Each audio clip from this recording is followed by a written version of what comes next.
Hey, yeah, it's getting a bit late. I'm only going to be on about an hour, just before I get food. But I figured I'd just do a bit of work. I've got, as usual, an absolute ton of game gears to try and build. So with no way we're getting through all these, but I'll build a few in a minute. And I just want to finish off this Saturn FRAM mod. I figured I'd just quickly do this at the start and then build some game gears, basically. So it's had the region 3 BIOS done already. That's all working. It's got the socket in. The FRAM's here, so I'm going to remove this chip and obviously put in the FRAM mod, which is fairly simple. I'm just debating whether we do a clean hot air off, or with this being close to this connector, do we do it a bit slower? Obviously, well, hot air either way, but let's try a bit of preheating on this maybe, to make sure we don't melt that plastic, I think. Hey, welcome in. Just doing a quick stream, only about an hour and a bit. Just get some of these game gears wrapped up.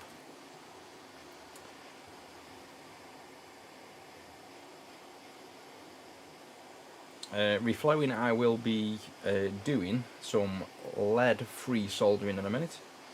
I'm trying to get all of the equipment and all of the stuff I use as safe as possible. So I have some new halide-free solder flux from Styri, because the halides and the halogens are the things that are bad for you, like the worst for you. I've got some lead-free solder, if I can pop it out, ouch, without stabbing myself on my tweezers. I've got this lead-free solder, so you can see the alloy is SAC, which is the abbreviation for the most common lead-free combination, which is tin, mostly tin, basically. Tin, copper and aluminium, I think the mix is, I'm not 100% sure. But that's like the best you can get for lead-free solder in terms of keeping it as close to leaded as possible. Obviously it's not going to be anything like leaded solder, so we're going to have, unfortunately, a harder time soldering with it. But again, I'm just thinking more in terms of safety. I mean, you don't really, the lead in the leaded solder isn't really a health issue for soldering, because you're not evaporating the lead. It's, you know, it's the flux that's the problem, not the lead. But I still thought I'd give it a go, basically. Hey ARG, thanks for that. And I'm glad I could help you. I presume I've helped you on probably the Discord or somewhere else. Am I Irish? No, Stoke. So Pottery's the accent is, from Stoke-on-Trent in the UK. So that's that off. Takes a lot longer on 330, but a bit safer for the board. And I've finally managed to get, for those of you that know, I've changed the hot air station.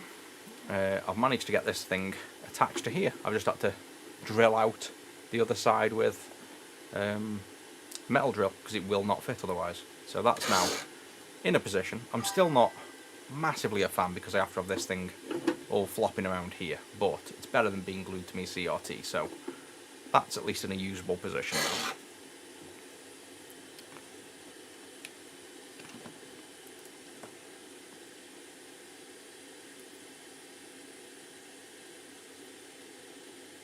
Yordi, how much do you earn? Yeah, it's one of 3 businesses I run, so. But yeah, I do like that. The problem is I've lost some weight, and now this is the only bait left that fits. And this is quite big now, so I don't know whether blow any more money on them or be sensible and spend that on equipment for the job. Let's get the extractor fan on. Let's try some of this new V5 Styri. Now I noticed, I've only used it once, like 10 minutes ago. I noticed straight away, this looks very much like the Mechanic stuff, which is pretty shit. So I'm guessing Mechanic copied off Styri. It wouldn't be the other way around. Like the Nano Flux, I think it's called. But with this being lead-free solder, this does not flow nice, unfortunately. So let's just mix it in. Let's just apply plenty, mix it in, and you see straight away how it looks dull when it dries. That's how you know there's no lead in. So that's kind of another.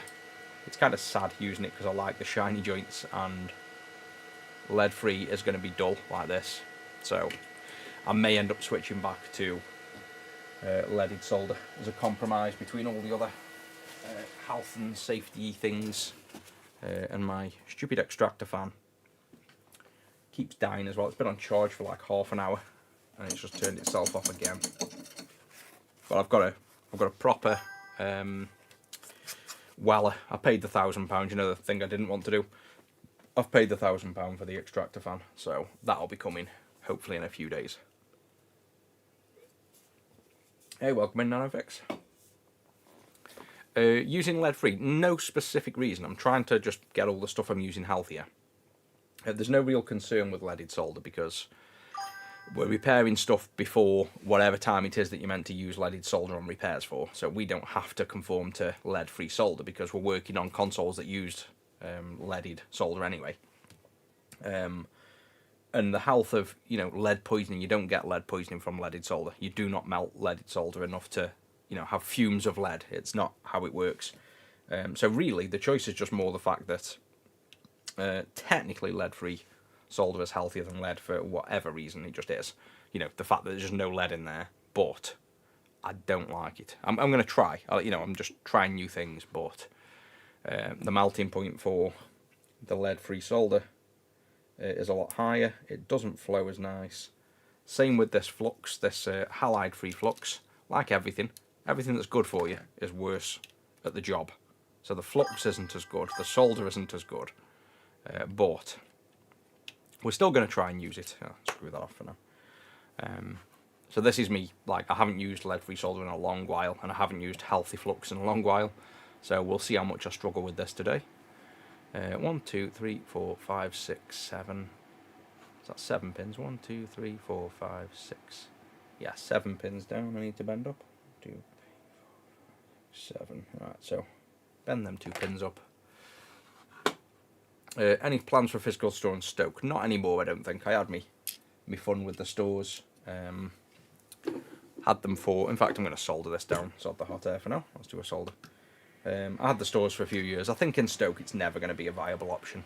Not for retro. It's not a big enough scene, unfortunately. Maybe if I was in Manchester and stuff, that's a different, you know, kettle of fish. That might be beneficial, but I don't think in Stoke, unfortunately, even though I did love the store.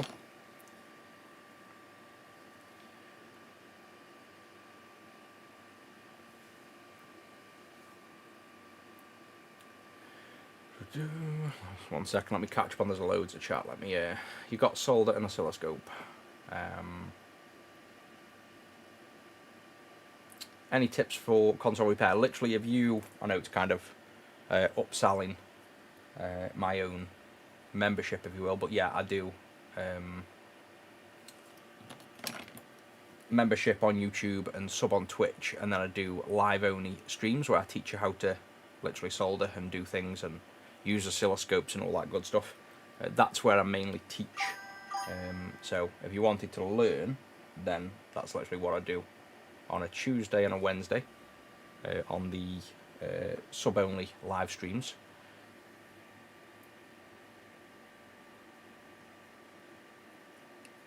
I wonder if we can drag solder with lead-free. Let's go for it.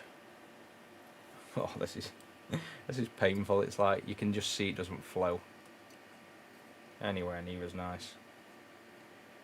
Wow. Yeah, this is I mean, it's working, but it just looks like you haven't soldered. Look at them joints. They look like you haven't got solder on them, and it literally has. Let's put more flux on. Yep, that's just literally. They dry like you've not soldered them. that's depressing. This lead-free solder stuff is look at that. I mean, they're perfectly soldered, but wow, they just don't look as good. Let's zoom in. Yeah, so rock solid. And also, whoever recommended the dental pick, it's come already, and it's really good. So I can now push, but yeah, look, rock solid. these are soldered, but they just don't look it. To me, they just look... They look like joints where you haven't reflowed the pins correctly, and they're all rock solid. Obviously, this pin here is in the air. That's for a reason. So he just looks at, let me maybe bend him up a bit more. So you can see he's not meant to be on. Neither is he. He's literally designed to be soldered in a minute. So move them out of the way. But yeah, this dental pick thing, whoever recommended it, works ace. Yeah, so lead-free soldering. You're going to hear me moan probably non-stop about this lead-free soldering the whole time I'm using it, and I'll probably switch back halfway through the stream at this rate. But let's give it a bit more of a chance. Yeah, I don't think I can give up my precious lead either. I mean, there's, like I say, you do not get lead poisoning from leaded solder unless you're going to chew it. It doesn't like come up in the smoke, basically.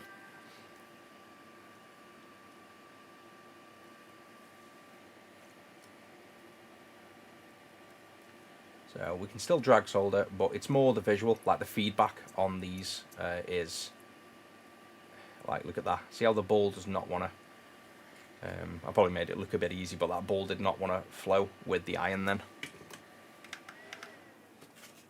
So let's clean them up. Oh, just be careful of them floating pins, I don't drag them off. So yeah, it solders on, but I'm not exactly excited about that. That's quite not enjoyable. Just look, it doesn't even look good. Like you normally see nice shiny solder joints, but they just look dull as hell.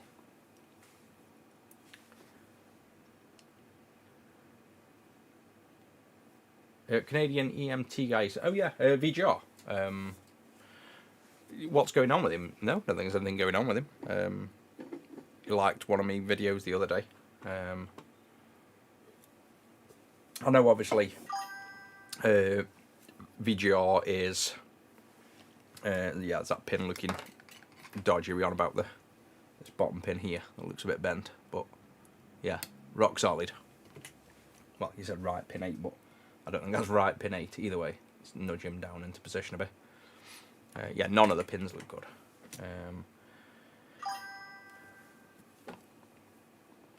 Yeah, so the Canadian guy is definitely VGR because he's obviously an EMT. I don't think there's anything up with him. No, I think he still does his stuff. It's just his primary job is obviously not the repairs, even though he does really cool repair videos. Thoughts on the freestand desk extractors with carbon filters? I've got obviously this one. So this is the one I'm using at the minute with just this is just a carbon filter. Well, they say whether that's activated carbon or not, I don't know. I've got loads of different ones. This one does just a good enough job. It's just louder. So this one is that loud. This one's that loud. And I tested them both and they both do about 6 inches away. Exactly the same performance, just this one's so much louder. You can get the Walla. I was going to get the Walla little one that sits on your desk, but then I've just gone whole hog and gone for the one that's under the desk for the most suction, basically. That's the one I've gone for. These do a good job. It's just if you're doing a lot like we are in this room, the room gets filled with the smoke eventually as well. So I've got filters behind me. Like I've got 2 in now, so that's how you can see here. This is the things I've got in the room: Shark, Cleanse, Sense IQ, and you can see already the air quality is 88%. Got one right by me, and then if we swing the camera all the way around, we've got another one over by Zach, so we've got one over there, and that'll probably be a bit better. Yes, that's at 99 because it's not by me soldering. But yeah, we've got them filtering the room. Oh, wrong way. Spin it around. And then I've got this, but I've changed this now for, I've gone for a full top spec Walla Zero Smog. So just again, try and get this environment as healthy as possible. But these dash ones are great. Anything to get out of your face is 90% of the problem, really. Right, where was I? I need to attach a wire to 5 volt. Probably should find where 5 volt is. I could go on. Tell you what, let's just power this up and find out where 5 volt is. I have no idea off the top of my head. 5 volt is the second pin, so this pin. Well, I've moved everything around as well. Got so many cables now. Is that this one? Yep, that's this.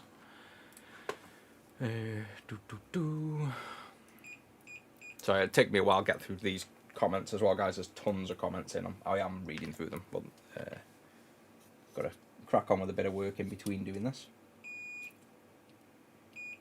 Alright, so 5 volts, we can go to that cap. Turn that off. Oh, NanoFix has become a member. Thank you very much. So you can. We're doing a sub-only stream tomorrow at 4:30 as well.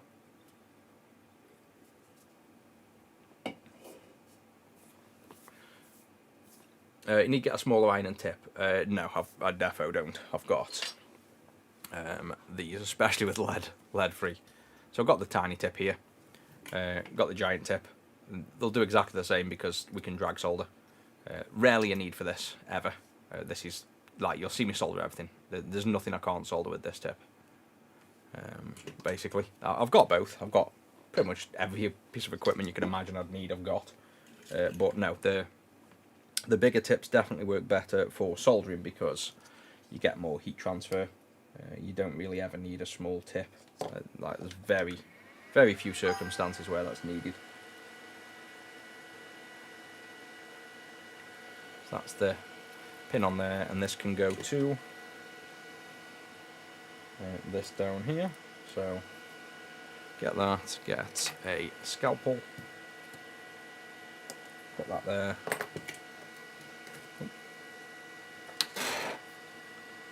Strip this. 8th pin from bottom doesn't look like it's on the pad. I saw that noted like before. I'll check it again in a second. I think they're all solid. They just, like I say, the downside with this lead-free solder is none of them look soldered, even though they are. You just got such a bad appearance when they're soldered in compared to leaded.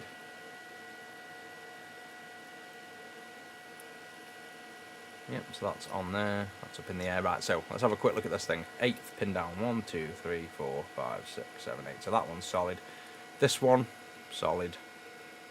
That one, solid. It's just, that one is probably the one you're on about, just needs nudging again.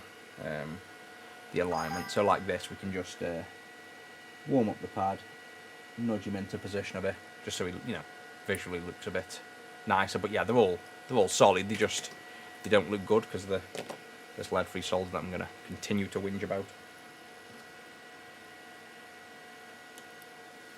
Right, and then the other one I need to do is this one to ground, and that will be ground. 99.9% that's ground. I'm not even going to measure it. We'll find out if it's wrong when we boot it up, if it loads or not.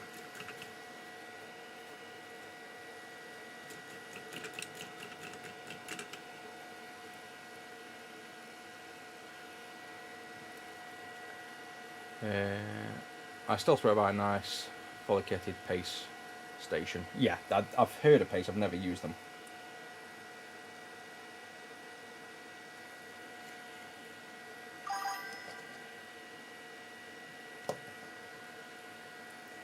I still blow every time I put solder on the tips, and that used to just blow influx out my face. I keep forgetting I've got the extractor on.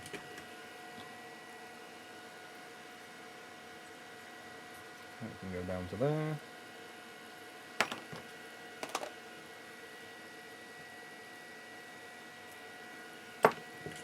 Yep.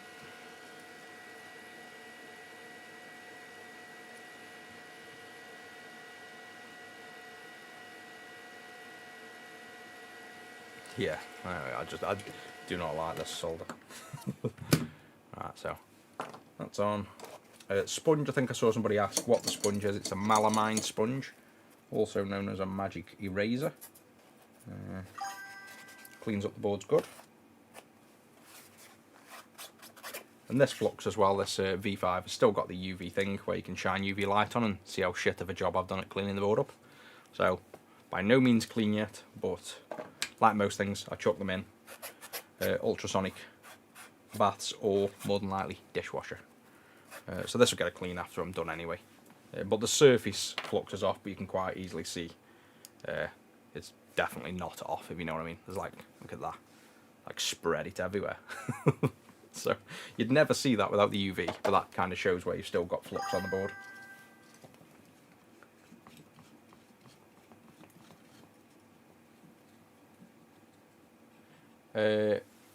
Yeah, cancer risks are ridiculously low these days. The main thing is occupational asthma is the main thing you'll get. Halides in the flux are your biggest concern, so go with halide-free flux to start with. Definitely have extractors. I've used extractors on and off for years. Obviously, you should really extract, but it's not like, you know, if you vape, smoke, drink, or sunbathe, you've probably got more chances of getting cancer than you have from soldering, as long as you, especially using an extractor fan. So.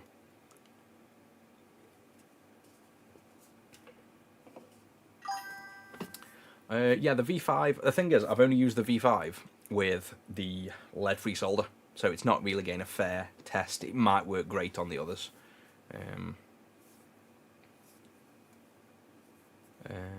How am I? Yeah, not too bad, thanks. Just got tons of comments to catch up on, so like I said, if I miss your comments, either spam it again or I'll get there at some point. Carbon extractor, I think unless you're going with the whole HEPA filter with 3 stages, something physical to catch the, you know, like you can see there, that little white, that's what it's caught out of the air. I think this will catch most stuff anyway, but I'd either go from this to something fully trusted, nothing really in between. I wouldn't go with for example, a HEPA filter from AliExpress. I'd go with, if you're going to go with like HEPA filter stuff, stick with a brand name that you trust, like Walla or something like that, basically. Hacko, Walla, JBC, Pace, all those, you know, companies will have trusted fume extraction. Otherwise, just stick with your small fans, basically. Different shades of solder mask on the board. They're not different shades, it's just different layers. So what you're seeing here is where the dark green underneath, there's nothing there. That's fiberglass between there. So the inner layer of the board, you're seeing that. So there's a green coating over the top that's all even. But this bit has no copper, and this bit has copper. So if you scratched away a little bit of this, which I don't really want to do because this is, I think this is it's a prestige build, but scratch away a bit of that and you'll expose copper. That'll just look like copper colour, obviously. These traces are all copper, so where it's light, you're seeing copper. Where it's dark, you're seeing that the copper's gone, and that's just the pre-preg, it's called, of the board. The main thickness of the board that's got nothing in it. Again, if you want to learn all that stuff, that's what the kind of subbed on Twitch and members on YouTube before, so when I do the sub-only streams, I kind of teach you all these things, anything you want to know. Right, I'm just going to power this up to test it still works now the FRAM's on. I'll do the rest of the build off stream for this one. It's nothing to do with what I wanted to look at today. I just want to practice a bit of soldering. So let's get the AV cable, the CRT. And you don't need anything for the Saturn to boot. You can just boot a Saturn up with 5 volts and nothing else, and you'll get something on screen. You don't need anything else plugged in. So we're on that. Let's look at this at the same time together. So there's that. Let's plug in the clean power. And I presume, hopefully, it'll still boot. We'll just get to the English menu if it works. And if it doesn't, then yeah, that's fine. So we've had a few people mention, obviously that's not really testing the FRAM, but it shows it's still booting and there's no issues. We've had a few people mention like the FRAM not working. I don't know whether they're just destroying them with heat or bad luck, but we've sold them for years. We haven't changed factory, and we've done tons and never really had any issues with them. So I think if you're having issues with them, it's probably just more bad luck than anything else. So that's that one done. Let me just move him out the way now, and we'll jump onto some Game Gear soldering. So this will be the test really for this flux and solder, is can I use it without getting my air off? Otherwise I'm going back to the leaded stuff. That's there. Tidy up a minute.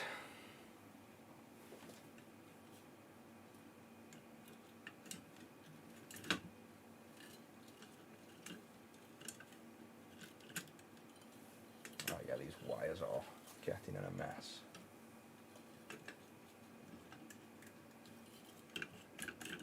I think I'll keep the other colour off because I use blue at the minute. I've put like a blue and a green wire on the same spool, but then every time I'm spinning the blue to get it off, the green's going everywhere.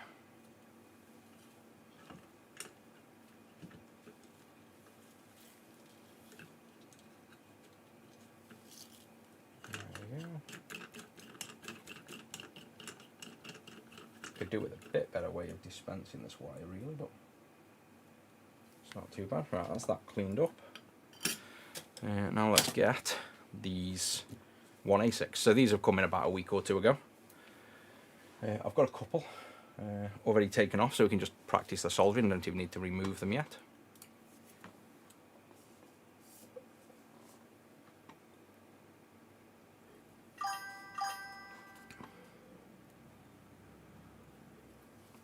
Can you damage ICs with heat? Until about a week ago I would have said no. I've always had this philosophy where I've used my hot air station on 480 degrees Celsius at 80% airspeed for like 15 years on and off as I've done it, and I've never killed a chip with heat. Until I've been doing these Game Gears, and then I've realised I've probably killed about 30 Game Gears by overheating them. I did a stream, keep that out of the way, I did a stream where I used I knew that was going to fall off. I don't think this being on top of here is the best place for it. I did a stream where I used low heat and a low heat and a pre-heat board, and then a soldering a hot air station on really low temperatures to like kind of reflow the VDP on the second chip on the Game Gear.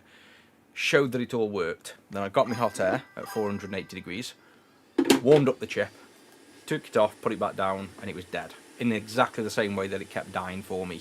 So I have found that there is chips that will die with too much heat. Until then, I would have said just purely experience. All the hundreds and thousands of chips I've removed at that temperature never have a problem.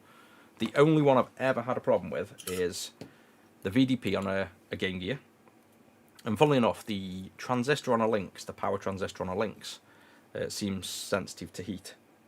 So generally the answer is no. You won't really kill stuff with too high a heat.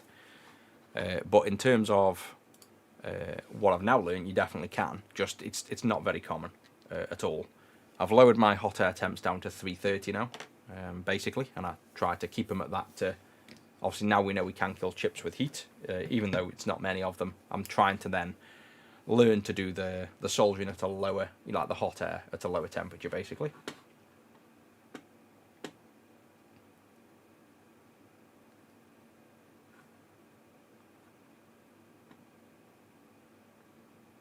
Yeah, if you want to learn solder, just join the YouTube as a member, or join Twitch as a sub, and then I do like sub-only lives where I teach all this stuff.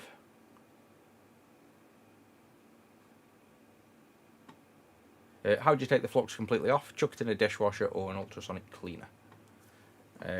Streaming, I stream on, as you can see up on the little thing up there, Twitch, YouTube, Facebook, and TikTok, basically. So now, you'll notice on this I'm not pre-tinning the pads and hot airing down anymore. I'm going to attempt to solder these down, just because the last few I've hot aired these on, they don't tend to want to solder well to the board. So I'm just going to attempt instead to solder these down the old-fashioned way, which is to align them up like we've aligned this corner well enough.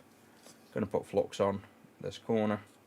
I'm just going to blob some solder on, and I'm not aiming at not bridging pins and stuff, even though these top two actually do bridge. I just want to get this chip tacked down in the position I want it. So I'm going to use my hands to align it roughly there, blob on. Oh, come on, leaded solder, lead-free solder, at least stick to the board. Wow, yeah, that's awful. But that's tacked in position in that corner. I'll go down to this corner, and you can see we're quite far off there. So, to be honest, I'll probably move it over a bit first, because you can see we're quite a bit away. Maybe down a bit. And you only want to tack the, one corner to start with, so you can actually freely move it. And we come to this bottom corner now. we should be able to nudge it into position there. And if you see, if that looks like it's then going to align on all the other pins when you do that, which it looks like it will, I'll go to the opposite corner and tack this down, and then we can reflow solder all the other pins. So with that one, we'll nudge that into position there, tack down with this god-awful lead-free solder that does not want to tack to anything. There we go. And now that's all aligned. Yep, and you want to make sure it definitely is. And now we can attempt to solder this thing down. Avoid, obviously, starting here, because you'll move the chip. So we will spin this around, and we'll probably start drag soldering down here, basically. That's going to be the goal. So let's apply some flux all the way down. And then I might do another one after this with the leaded solder to see how much easier it is. Any PCB cleaner for flux? At the minute, to be honest, I use IPA and hot air to kind of move stuff off, and then once I'm done, chuck things in the dishwasher. I've not found an ultrasonic cleaner that works for me, but if you get an ultrasonic cleaner, I'd just chuck it in after that. If you can find one that works, I just haven't yet. The wire won't short on the board because it's insulated. So the wire you saw me use, this like blue wire earlier, this is enamel, or this might not even be enamel, the blue stuff, but basically this is insulating. And then when you burn the end off with a soldering iron, with solder on, if this has got any on, might have just enough to burn the tip. Nope, not quite. Flood that with that. Burn there. You can see when you burnt the tip off, there's the copper now tinned with the solder. So this bit's now conductive, but this bit isn't, the blue isn't. So it's basically insulated by, you know, when you see the colour, it's insulated. Thanks for the clip about the rubber pads. Yeah, no worries. People instantly went on TikTok to say, please do them videos again, like the pre-recorded stuff. So looks like I'm going to have to start doing them again now as well. Right, let's give this a go at drag soldering. So pretend it's lead. Oh my god. I was going to say pretend it's leaded. This would have worked already with lead. Oh jeez, this is like, what? This is like I don't know how to solder. Oh wow, this lead free is terrible. Okay, tons of flux. Way more time on the pads. Oh, this is not pleasant.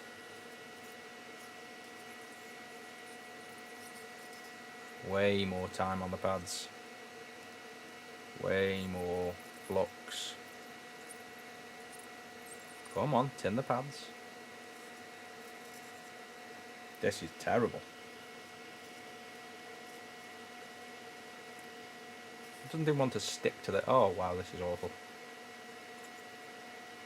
That literally looks like I can't solder. I know what to do. Why aren't you soldering? Wow. I bet this is how everybody else feels that struggles to solder. This is awful.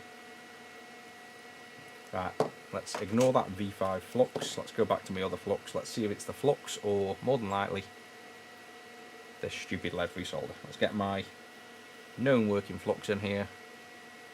Oh, it's the flux, maybe. No, I think it's both. The flux helps. This flux definitely...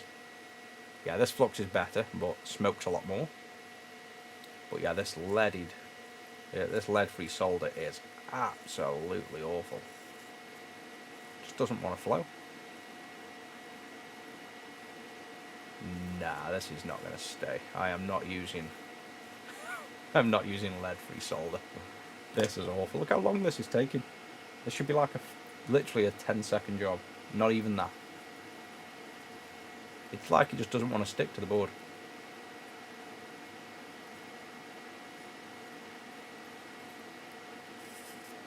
That is so bad.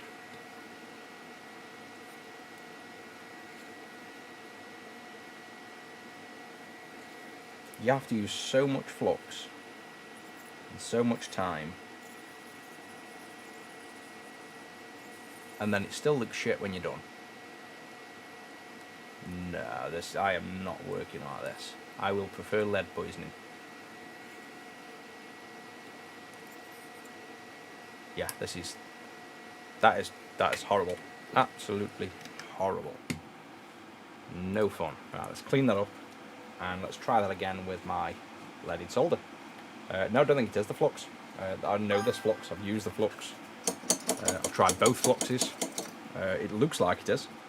That looks like it's a heat or a scale or a flux problem, but I can guarantee it's not because I already know how to do this, basically. So let's do it with the leaded solder and see the difference. That's terrible. Let's zoom in. It even looks bad. That looks awful. Yeah, so let's check the soldered. But that was painful. So soldered. See, that's not even soldered. That's not soldered. That's not soldered. They're not even soldering. These are terrible. Okay, let's just go down the same row with leaded solder. Sorry, so let's just redo that entire row with the flux. Same flux again that we just used. Obviously, this is the other one, but we've just used it at the end. That made no difference. Get my leaded solder. Let's do that again and watch how easy it is. He says. You watch, this is where ironically it won't go right, but bring out the leaded solder. Get this on the iron. And I know we've got obviously lead free on here, but it should mix in quite well and just flow down. Hey, look at that, nice and easy. So you see this ball, how it follows the tip of the iron. That's what you're looking for. And now this ball's probably full of the lead-free stuff as well, but look how much easier that is. That's how long it should have taken. And get to the end and wick off what's left. And I think these, no, it isn't these two pads, it's the two pads below it that are to be joined. Come on, last two pins. Don't give me a trouble now. This is because I said it was nice and easy. Come on, there you go. Right, so very little care given there, just a whiz down. Let's see if that managed to solder them pins on or not. Now you saw I haven't really taken much time there. I've purposely whizzed down just to see. But let's have a look at this. Nope. Soldered. Nope. Nope. These pins are too much in the air then at the minute. Yeah, these are all terrible. These are floating way too high. So that's why we're not getting any adhesion down on these. Okay, so let's do, guess we'll resort on these one chips then to pin soldering, which I wanted to drag solder because that's the fastest way, but it looks like these one chips are definitely going to be the pain in the ass. So let's go back to the lead-free solder then. Let's give it a fair chance. Let's ignore that side a minute and start fresh. And let's do where are we? Here we go. Let's do pin by pin soldering, which I don't typically do. It's the slowest, but let's just do that way. And I think this might be just the way that the 1A6 will be needed to solder. With the main issue with them, why they don't hot air on it, is they sit high. See, unless you push down with your finger, the chips naturally sit high on the board, so it doesn't want to go from the PCB pads up to the pins. Basically, that's the main issue we have here, which is why I said we need to solder these, not hot air them. So let's just go back to the V5 flux, back to the lead-free solder, and let's just do this pin by pin. So I've got the fine tip on here. Let's do a pin by pin solder on this instead.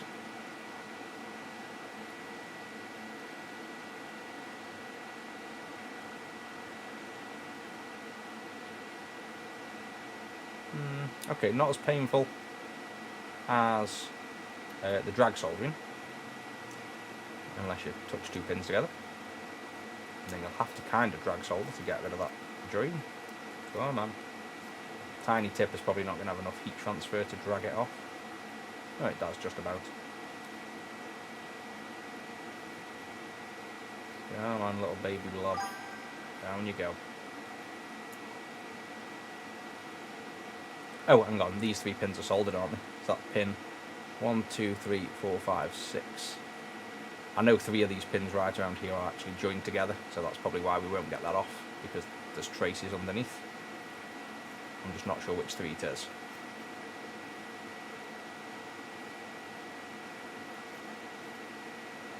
I think it's them 3. See the trace running through? I think they're the 3 where the line is actually meant to be on. Probably would have been easier to clear off this blob instead of trying to slowly drag him down the board. Come on, little blob.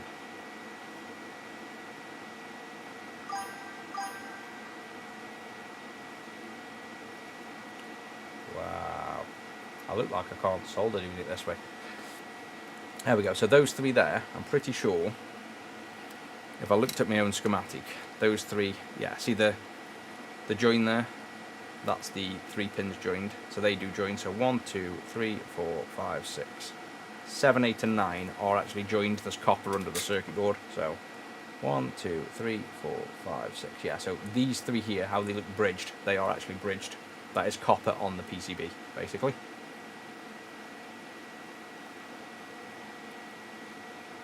And then we'll do the pin soldering. Well, to be honest, the pin soldering with the this lead-free isn't any...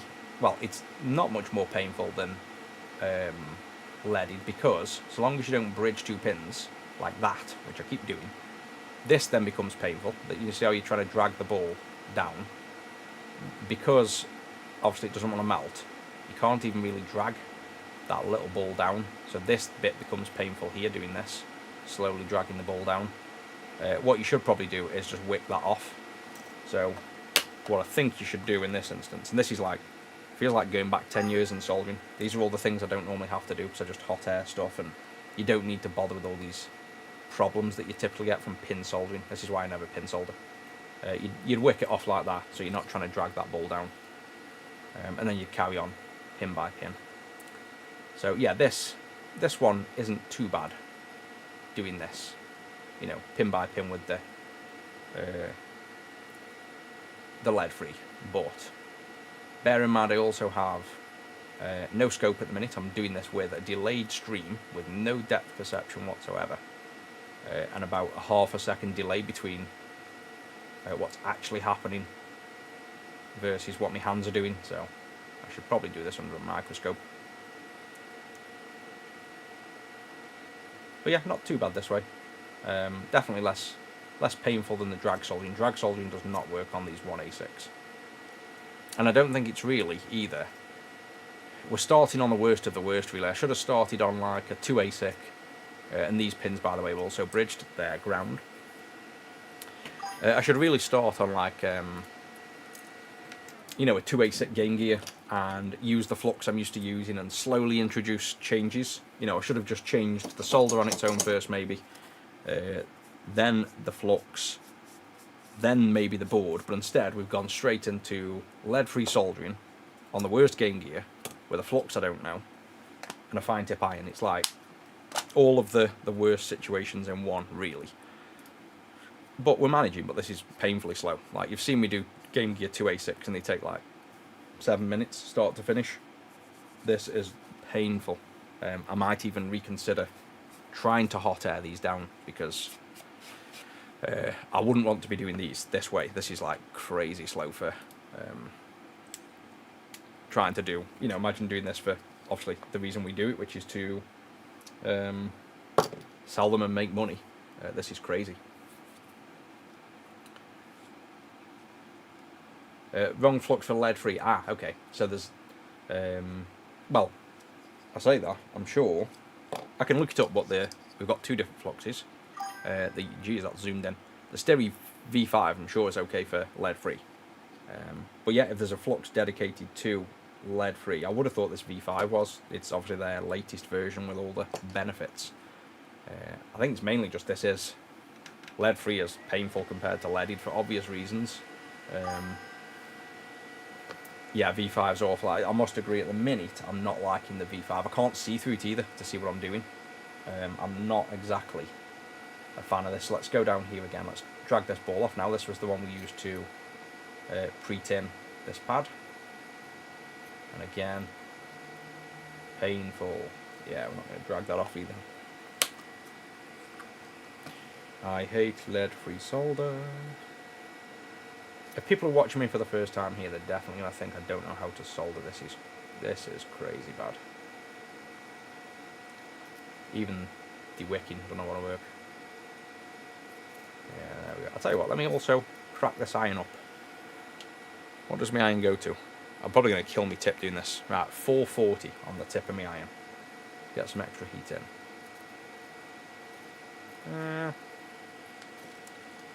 Don't know if that's any better at all.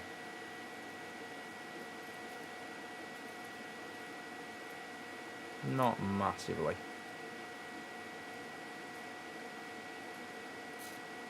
Yeah, this is too slow for, like, even if we solder, this is way too slow for any useful work. This is not the way we can do it. So I'll tell you what, let's stop midway there and get the leaded back out. Keep the flux, keep the V5. Let's see the difference that using leaded makes on this job. Yeah, look at that. I'm even going to attempt drag solder, sorry. Drag solder with a tiny tip. No, okay, ambitious. Maybe, okay, sod the baby tip off. Let's go fat tip. And let's try, I know the drag soldering didn't work before, but maybe go on. I think the pin by pin soldering, even if it works that way, is not going to work for me. So let's go back to drag soldering. What I'm going to do is apply a little bit of downward force as I'm going to push the pins down to the board instead. How's that for a technique?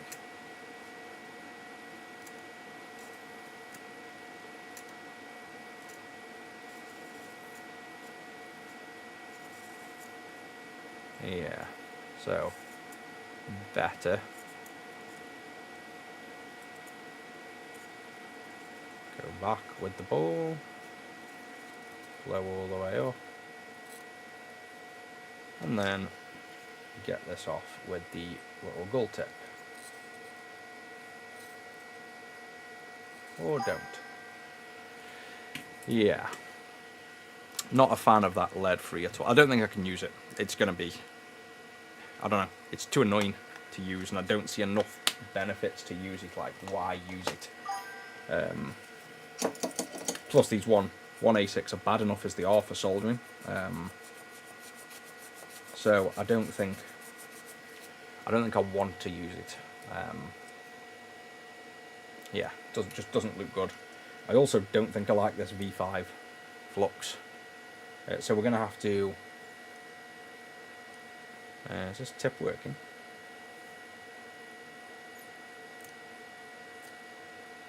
Why is that not coming off? Ah, that pin's also moved. See, that's the problem with drag soldering these fine tips as well. They nudge. So we're going to have to warm that up and nudge him out of the way. There we go. Yeah, I don't like that at all. Don't like that technique. Doable, but not a good technique. So let's change something up. I think unless you all disagree for some strange reason, I'm going to ditch already this lead-free solder. I do not like it. It's too much of a hindrance in the job. And like I say, what's the point when you're not getting lead in your system from using this? The flux is what evaporates in your face, not lead. So let's change that back first. Let's make that the first change. I probably should have done it this way around in the first place, like I say, doing small changes in one. But either way, I'm pretty confident I don't want to use that lead-free. That is just terrible. So there's one side left to solder, and then we've got to fix the other side as well at the top, which we never finished off because we just left in a mess basically. Yeah, and there's quite a few people mentioning the V5 seems to be shit as well. So no, so not learning to solder lead-free. Well, we just did. We learned that don't bother unless you have to. Do not use lead-free solder. Obviously, if we were repairing like PS5s, you're technically meant to use lead-free on anything above a certain year, but yeah, not using it. So the lead-free is out.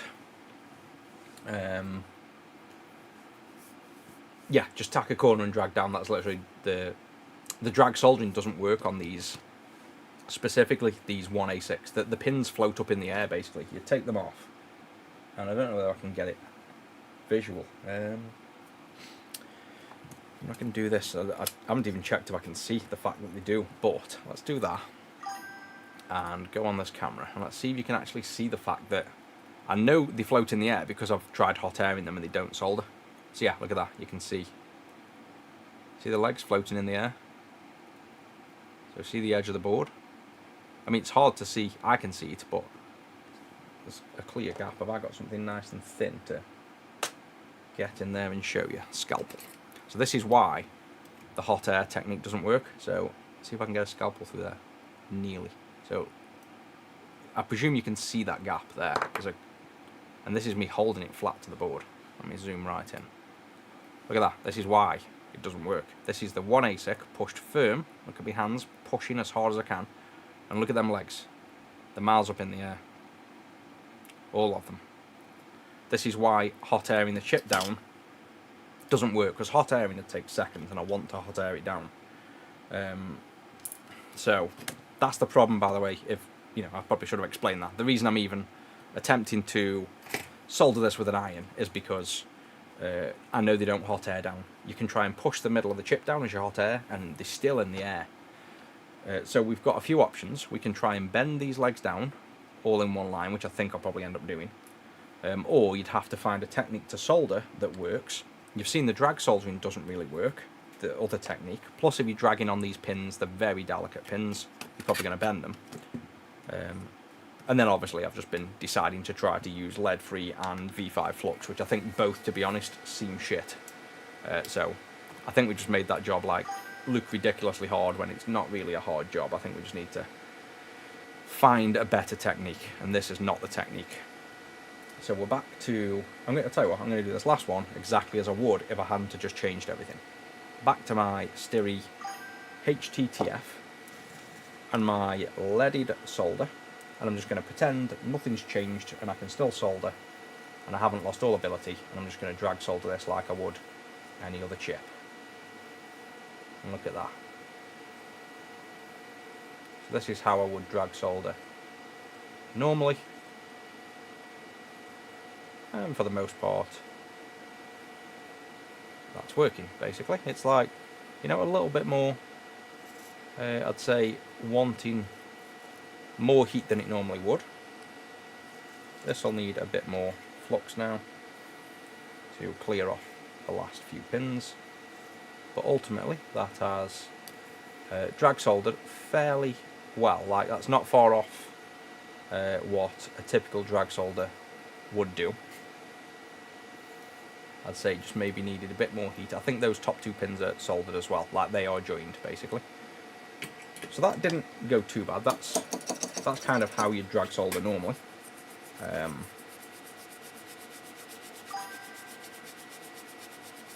problem is I just brought £100 of this V5 stuff, and I'm pretty sure the V5 stuff's quite shit. So there's that soldered on. Again, left pins are meant to be joined.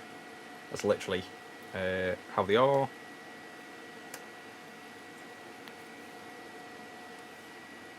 Oh yeah, medical devices. I read up on that as well at some point somewhere, that yeah, medical devices you have to use, obviously lead-free for obvious reasons, but yeah, if I had to for the job, I'd learn how to use that lead-free, but to be honest, it really is that bad. That's like with all the known techniques and skill I've developed, that, well, you've just seen, I've drag soldered this the way I'd normally drag solder. Every pin is rock solid.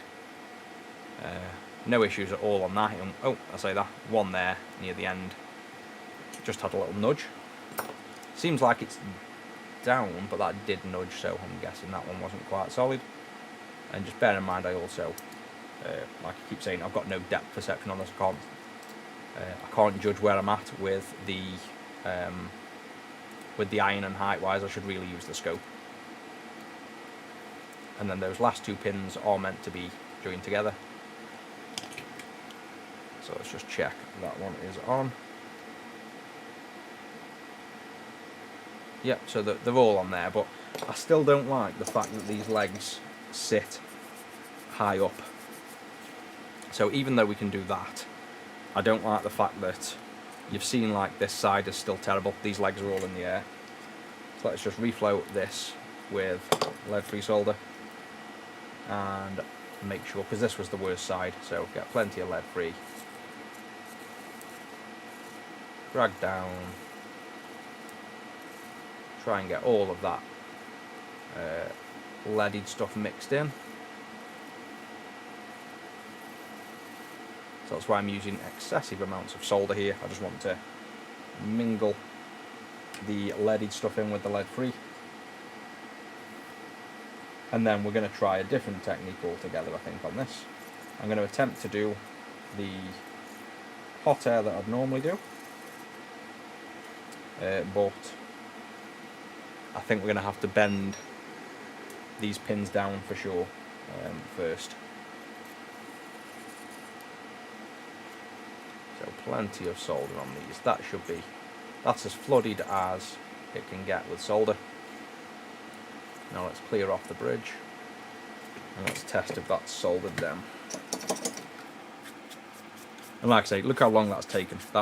This job should take 5, maybe 10 minutes at most. It should not take that long.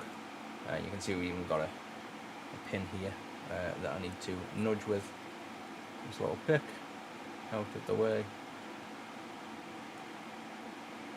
Yeah, this is an awful way of doing it. We need to find a better way, because this is just so inconsistent, not being able to solder pins. I bet these are still floating as well, some of them. I don't trust how high the pins sit, and that's like a little bridge there. I think that's actually a blob of solder stuck between the pins, but let's just flow that. Yeah, this is all like just ridiculous. The amount of time this takes for such a simple job is obviously not viable. Even if we figured this out and got better at this, the fact that this takes so long for such a simple task is the sign this isn't the right method, basically. And it's all just due to them pins being floating in the air. That's the only reason this is not working. Like, you should just be able to drag solder this in seconds. It shouldn't be a problem. So I think it's better spending the time trying to coerce these pins into a position so you can hot air it down than it is messing like this. Yeah, look, even that one's loose, that one's loose. This is crazy. Back to pin soldering. So where was the loose one? Was he this one? Push you down, push you down. So we'll fix these one at a time by just pushing them down for now. And then what I'm going to do is probably, like I say, bend these legs before we solder, and I'll go straight back to hot airing, I think.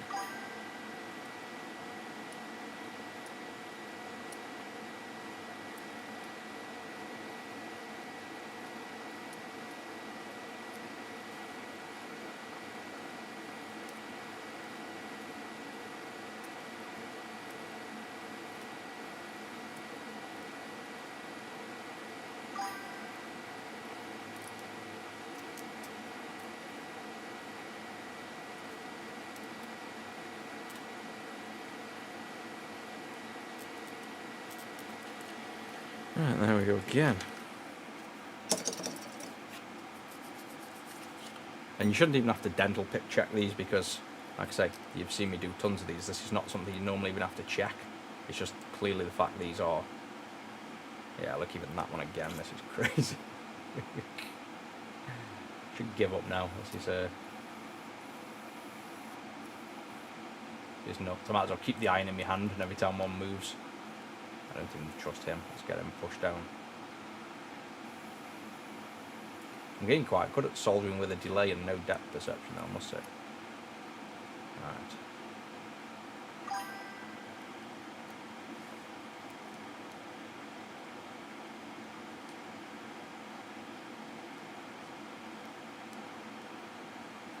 Yeah, wow.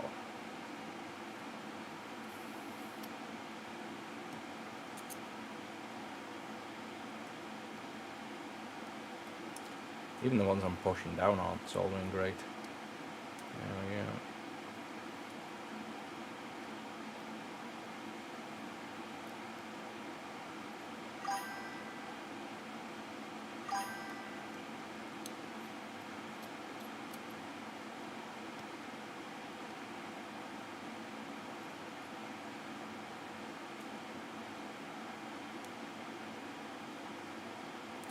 And there we go.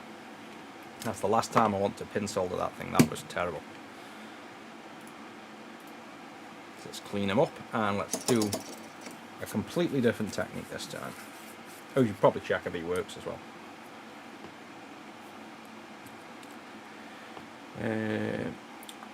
Make a jig to pen the pins down. Yeah, I don't think we even need a jig. We'll figure this out with just being careful. We should be able to bend it on a flat surface. That's the next idea, I think, is what we're going to do. Thanks for the sub. Just noticed a fresh sub. Flux I'm using, well, the flux I've been using that I know is good is this HTTF. We tried lead free solder and this stuff, and I think both of them are shit. I might give this another go after I've, you know, reflowed this and worked a bit better, but the lead free solder is definitely out the window. I'm not bothering with that again.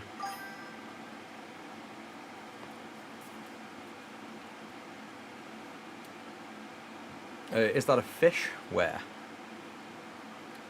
I don't see a fish anywhere. I don't think there's any advantage of lead free solder. There's literally none. It come about just for safety, but yeah, you can use it for rework on devices as old as these, so we don't have to use it. I just thought I'd try it again, but yeah, I've tried it for like 10 minutes and we're never using it again. So I'm back to the leaded solder. It just doesn't look as good, doesn't work as good. I can use a clamp on the chip, but it doesn't matter. You've seen me kind of push, well, you might not have seen, depends when you joined in. Put the chip on the board like that, push down as hard as you want on the chip, and you'll still be left with, and these, I've tried it multiple times, so it's not like it's the first one I've done either. You can see that's me pushing as hard as I can, keep that pressure on, and look at that gap on the board. Let's see if I can get that in focus as much as I did before. So that one doesn't look as bad that side, but you go another side, that side, there you go. So look at that side.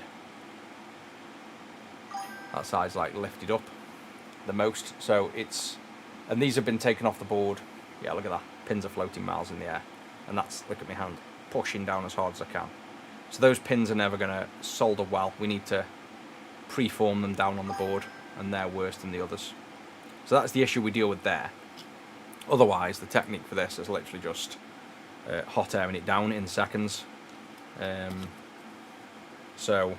But yeah, drag soldering, thing is, the drag solder doesn't really work because of the same thing that the pins are floating in the air. That's the biggest problem with this either way. So if we fix the pin float, we'll fix the ability that we can just go back to hot airing it on anyway, which is by far the best technique. So it was worth a try, but I need to build dozens of these every week pretty much, so there's no way I'm going to use that technique. What I'd do at most is drag solder for quickness, but the drag soldering doesn't work either, so we need to find a better solution. So like we say, let's see if this works first, and then we'll find, we will figure it out. We'll use hot air and bend them in and get this working. No, high heat not causing the chip to bend. No, we've taken loads off and we're using 330 degree air. We've done like, I don't know, we've done about 6 already today. So, and they all come off exactly the same. They all come off with bent pins. And other people have had the same issue. They struggle to hot air the one ASICs on, obviously for that reason, I think. YOLED PS3, yeah, just bin it. Not worth working on.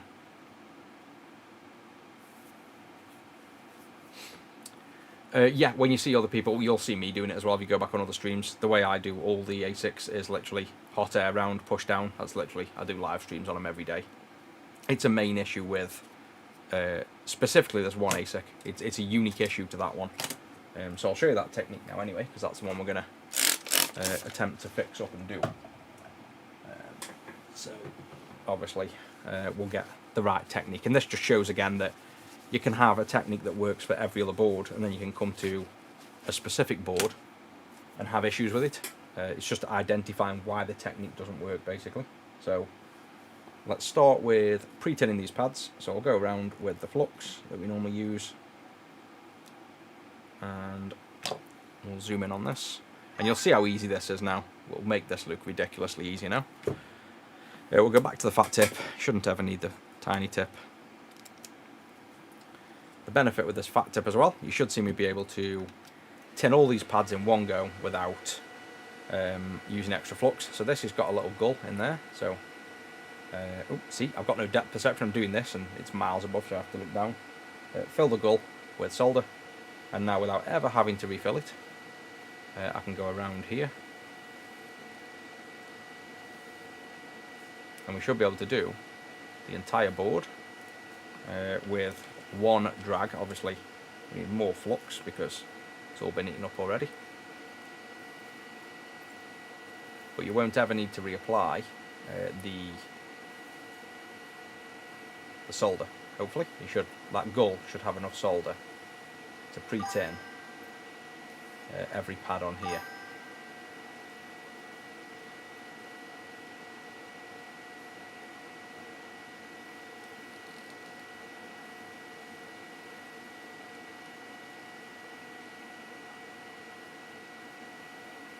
And there we go. So not a single pad, not a single refill of the solder. And then clean off majority of that flux, and we've got the pre-tin pads. So I'll probably turn this iron back down as well. I've got it set right up to the 440 for testing that lead-free crap. I'm going to maybe put a bit more solder on that little blob there. There we go. I think everything else has got enough.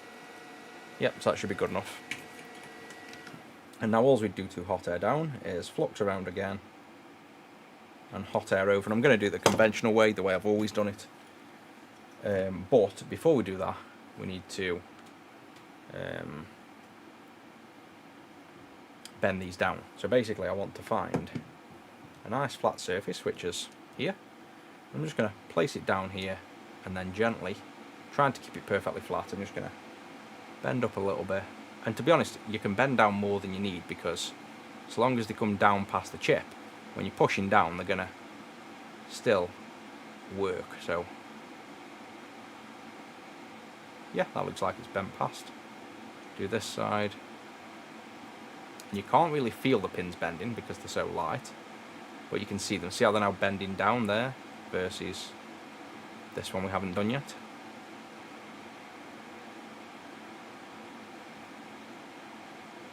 There we go, they're all bent past.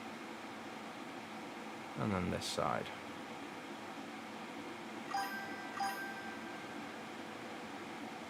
There we go, so I think that looks like now all of them pins are below. Maybe a little bit more on this one. Below the chip. There we go, let's check they're all flat still. And in line, and they'd look it. So that now, we should be able to hot air this down the conventional way, basically. Yeah, I think, to be honest, a jig might not be a bad idea there. I know I've just like free bent them, but some kind of jig might work good there.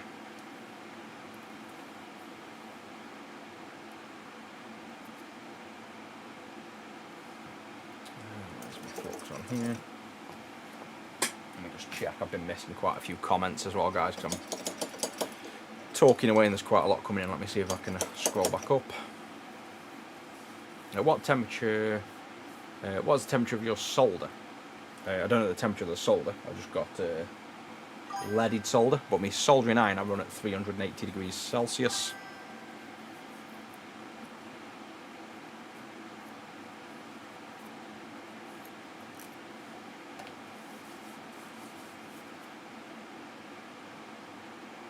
Missed Mr. J jumping off, but yeah, thanks for sending the likes.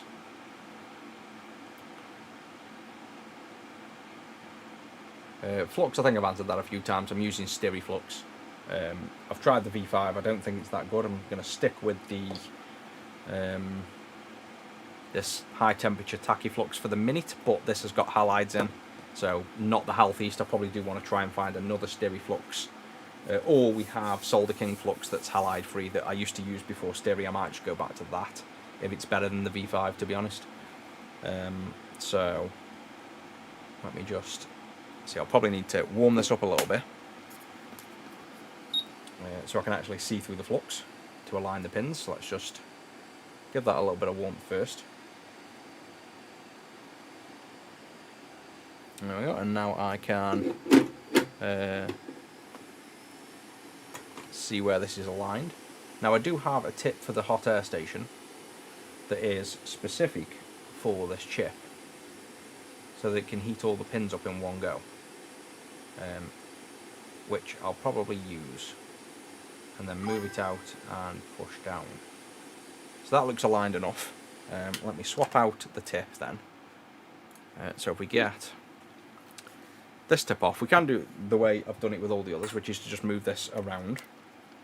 But considering I have the right tip, let's take him off. Let's get him out of the way. And where have I put the other one? This one here. So this tip goes over, and it perfectly fits over them pins. So we can hot air just the pins and not the chip, basically. Come on, turn around.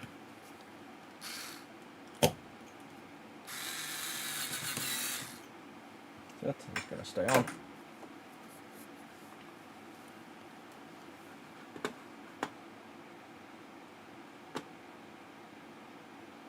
Yeah, £1,000 in labour for that last one, you're not joking. What temp? Temp for my iron is 380, temp for the hot air is 330.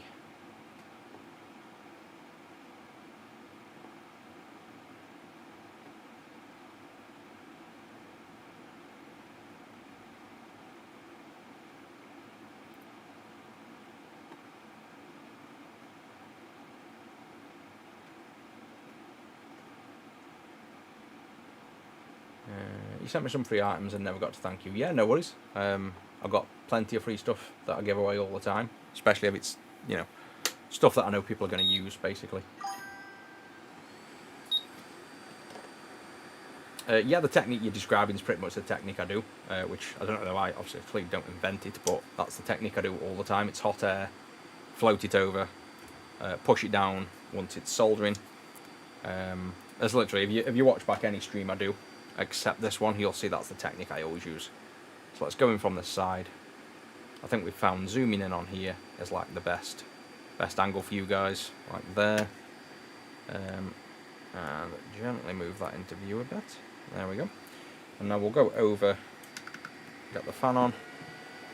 We'll go over with the hot air like this. We'll wait for the solder to bubble, and you'll see it kind of reflowing. And then once it is and it's on long enough, we'll push down and then let it cool. And then I don't know whether to go back over it again, because it might just lift up naturally, but I probably will go back over it, we'll see. But hopefully, because we pre-bent them legs, this will just work perfectly fine. That's the hope.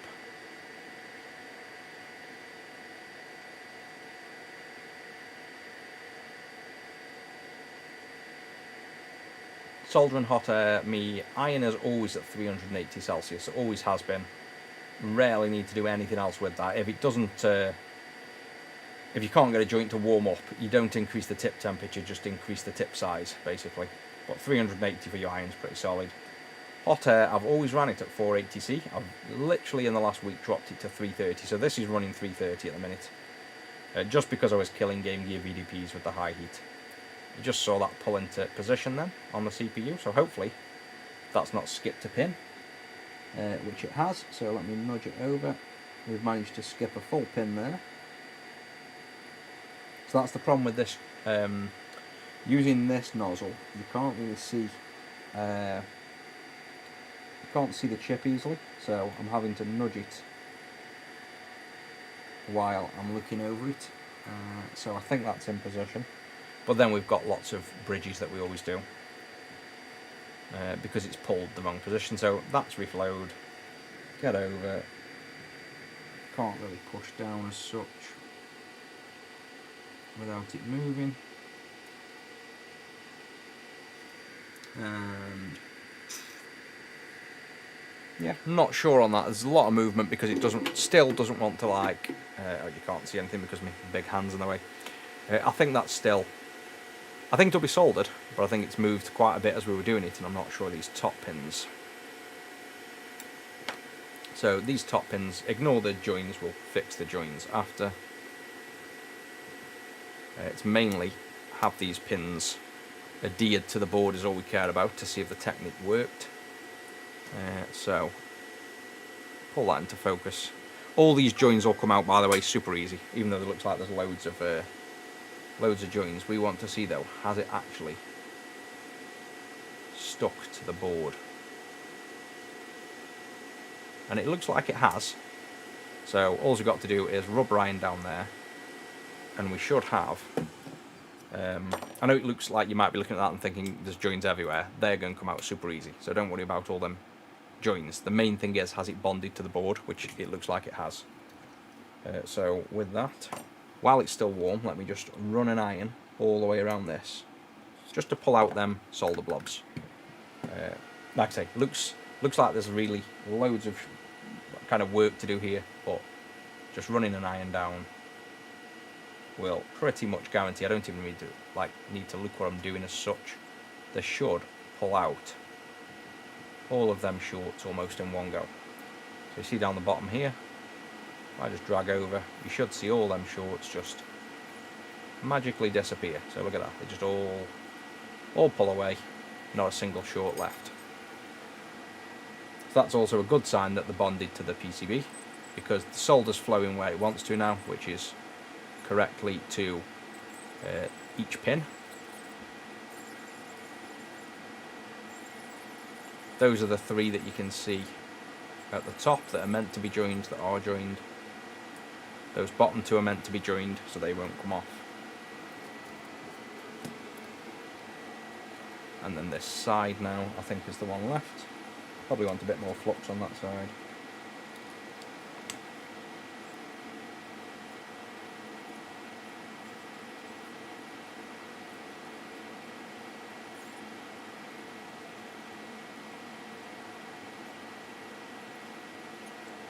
I think I've got my iron at the wrong angle here. There we go. Again, depth perception with not looking through a microscope. So that was pretty painless. That was a hot air reflow.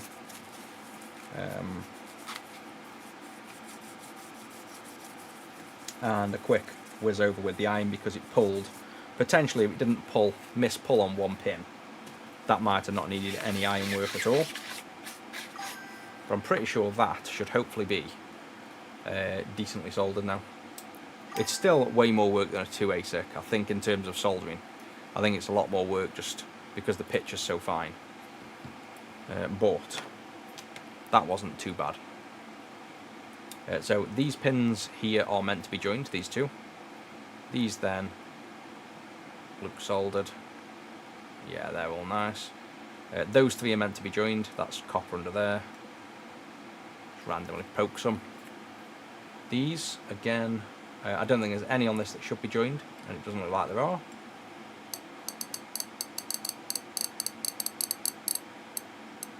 Perfect. Down this side we have, these two are meant to be joined, which they don't look joined there, but they are joined here. That's normal.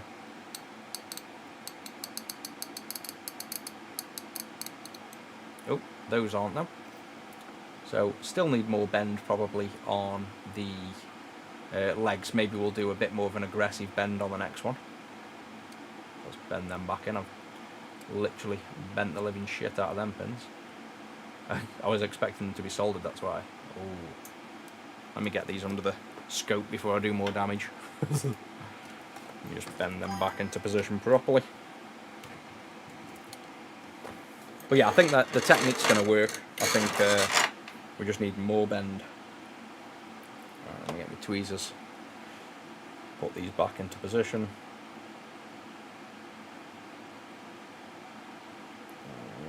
that. Right, let's get a bit of flux on there.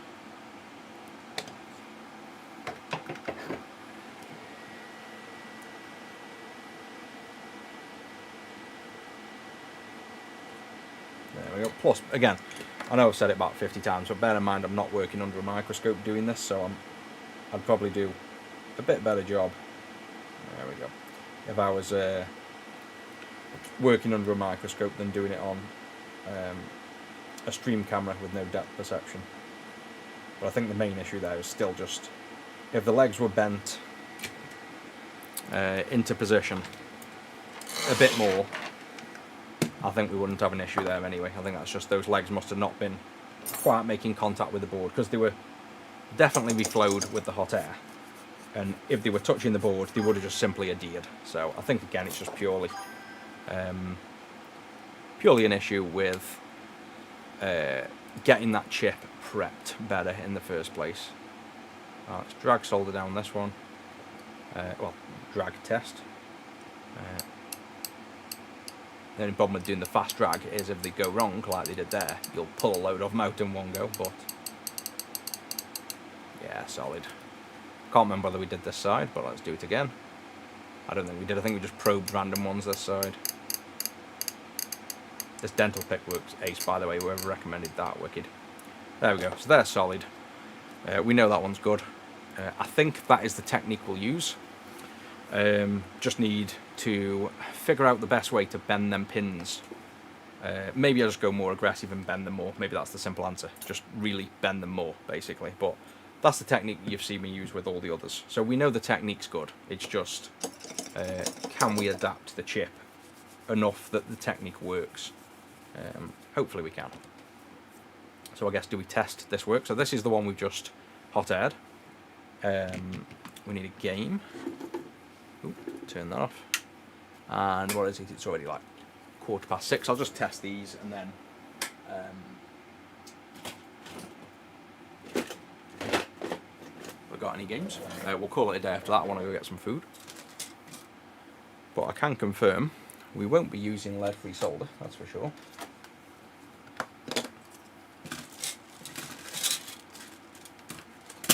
There we go. Got one here. Love your work, thank you very much. What do you use? Personally, I use the IPA and then a dishwasher to clean flux, but I'd definitely be interested if there was other chemicals or things to potentially clean the flux, but I think it's just going to be, yeah, I think it's just gunk on there. I think it's just basically keep the board warm, use IPA and a melamine sponge, and then for a thorough clean after, just chuck them in the dishwasher. That's the answer for me, anyway. I'd like to get, like I say, a ultrasonic cleaner that actually works, but I've yet to find one that does anything at all useful.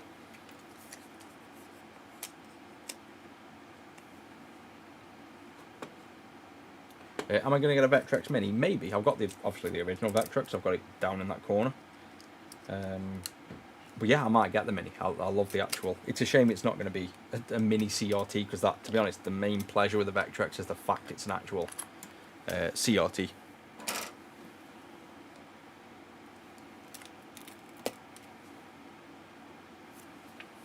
I have a bridge at the top, not good. That's meant to be a bridge. So all them you saw, they are bridges on the actual PCB, so there shouldn't be a bridge on this at all. Should have no issues. Thanks for the stream, you're welcome. I've got a right itchy nose. Right, let's see if this works.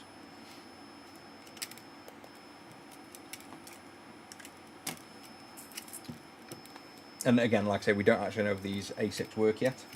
Let's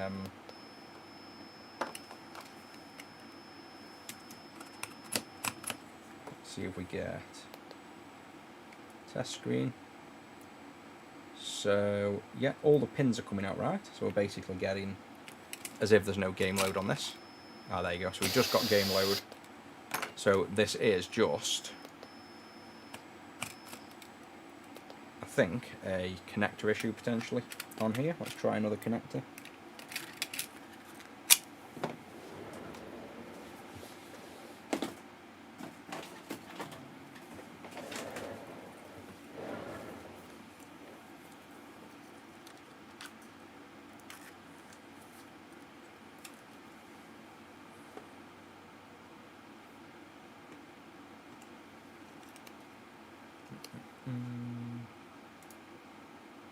This project is just building Game Gears, so we obviously sell Game Gears and many other things. This is just, mainly originally I was just testing at the start of the stream, using some lead-free solder and some new flux, but they both turned out to be pretty horrendous, so I've gone back to my normal equipment. I wonder if this is slightly out. Could also be this game. The fact we've seen game load once, I'm going to suspect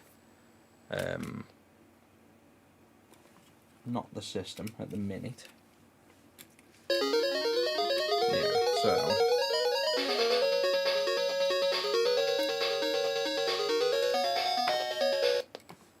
right, so I think it was this ribbon slightly misaligned. Yes, that's now solid. Let's take the game out, plug it back in, plug in. Yeah, so clean screen ribbon was slightly misaligned, causing the clock probably to not work. So that one's good. That was the hot-aired one. And this is one where you can test. See how you see on this screen. Zoom out. See how you see on here? You've got this title in English. If you then flick the switch to Japanese and restart, you'll see this title changes colour. It changes colour. The title changes to Japanese, basically. So we just wait. And this is certain games can read the region of the Game Gear. So there you go. We now got the Japanese title. There's also, if you notice on the 1A6, you get this license screen by Sega that you have to wait for, and then the game loads. You can disable that on the RePCB, because I've made a little solder blob down here called trademark screen. You can just blob, if I just blob solder on that and bridge it, then it'll disable that blue screen so you can have a quicker startup. So blob solder on like that, zoom back out, and now if we plug in, you'll see you won't get that blue screen now. You just go to you go to nothing apparently.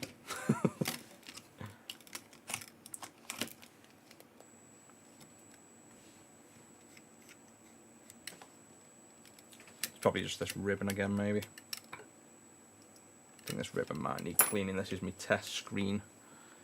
But all that does is disable the blue screen to make it boot faster. See if it'll load without. Oh, it could well be this game. This game could be a bit dirty. Have I got my Sonic game anywhere? Because with Sonic you hear the boot a bit quicker.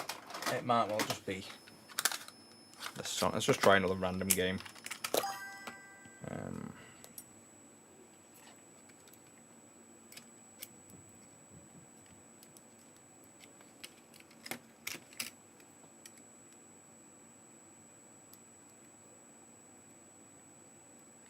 Get in, there we go. Now this has actually got no boot at all on this, so we're not getting border. So what's changed there? I wonder if this has got a... I think the clean screen's just faulty, to be honest, because obviously the games are loading. We're getting nothing at all on the screen now. Oh, I know what it is. There's no boot light on this, so the power's a bit dirty. See how we're getting no boot light? That can happen, there you go, when you're using using a dirty USB power supply. So I should luckily I've got another version, so let me just go back to, that's probably somebody did mention, quite a few people mentioned the concern of using unclean USBs going into here because it's not regulated. That actually is showing that it stops boot in this case. So see how now we plug this in, you don't get that blue screen. There you go, so instant boot, that's what that TMS does there. But have you seen how that was just having this intermittent behaviour where it just wasn't booting, and you notice this orange light wasn't coming on? So if I unplug and replug this, sometimes you'll get the orange light not coming on, and that's one of the cases if this is too dirty to load. So what I've actually done, listen to the people that said that might be an issue, I've made the next version of the 2ASIC in this case, and I've put this little circuit on here now. So now on this version, when you plug in the USB, you'll get this double regulating. So the USB comes in, this is then a new regulation circuit, and you get clean 5 volts going to the system, fully regulated. So that's an upgrade coming in the next version. But obviously this port's designed just for testing. If you're unsure or you want to make sure it works, then you obviously solder on the power and audio ribbons and use a clean juice or a clean power or the power core to test these now. So just have to bear that in mind, that if we don't see boot, still question the 5 volt USB that you're using, because that's obviously just giving me issues there.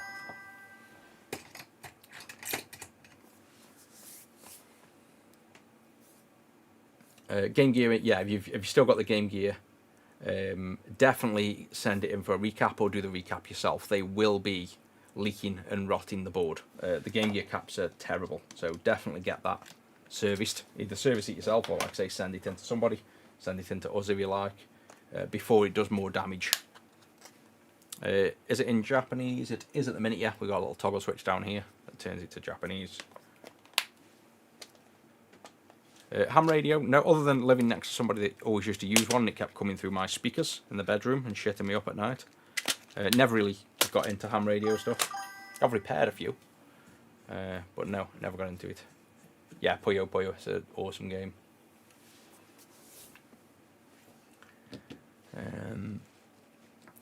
Right, so that one works. That was the hot-aired one. Now let's try the god-awful hand-soldered jobby we did at the start that took us way too long. So let's take this clean screen out. We know the clean screen works. Let's take this out. We know this works, and the Game Gear game works. So here's a good one. This is the suspect one. We did check the pins, I believe, didn't we? I think. Checked all the pins were good. So it should work. But yeah, I think the technique is going to be... I need to practice, so I'm sure by the time I've done all of these in the next few days, you know, get rid of this many, how many we've got to do for orders. By the time I've soldered these on, I'll figure out the best technique. And the next time you see me doing them, it'll be like the 2A6 where I just do them with my eyes shut in 15 minutes. But that was painful to watch for you guys that have watched that from the start. That was like watching somebody that has never soldered before. I'm pretty sure that was a pretty bad experience. But that shows also how much you get used to your setup, your equipment, the materials you use. I'm used to obviously leaded solder, certain temperatures. I'm used to the other Game Gear ASICs at the minute, not the finer pitch one on here. And it just shows until you get experience with specific things that you work on, obviously you struggle at the start, like all of us struggle. Just because I can solder doesn't mean I can technically solder some different setup with different pins and different equipment. You have to get used to that and figure out what works. But I will obviously get this down to a fine art like the other ones, and get this working, you know, like the process working perfect for us.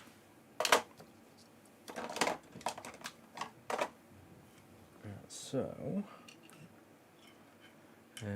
that's in. No, it isn't.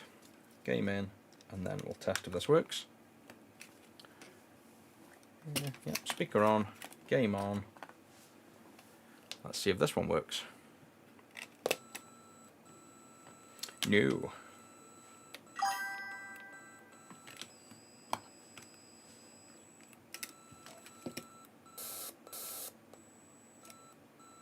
So let's double check them pins then.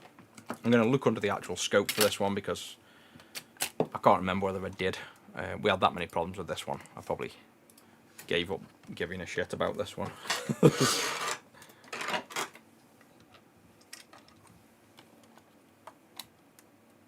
Right, so get the light on. Ooh, yeah, float. Very first pin I look at floating. So that one's not very focused for you, but yeah. Can you guess which pin's floating from there? You probably can't, because again, with no depth perception, you can't exactly see, but where is he? This geezer. Look at that. Floaty, floaty. So, let's solder these. Let's just do, again, the thing that I don't like doing is single pin soldering. Just seems like such a waste, but let's go down and hand solder each one of these on.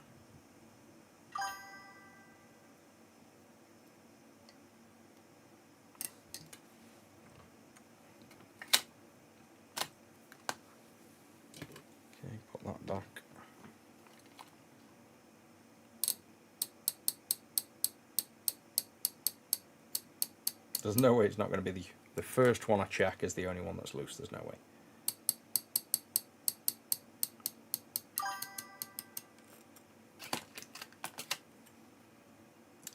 That is not shorted now. That's fine. Got a feeling some of these are going to move.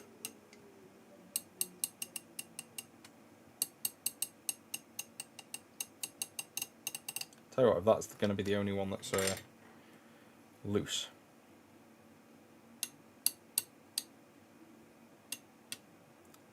Right, so that one's loose.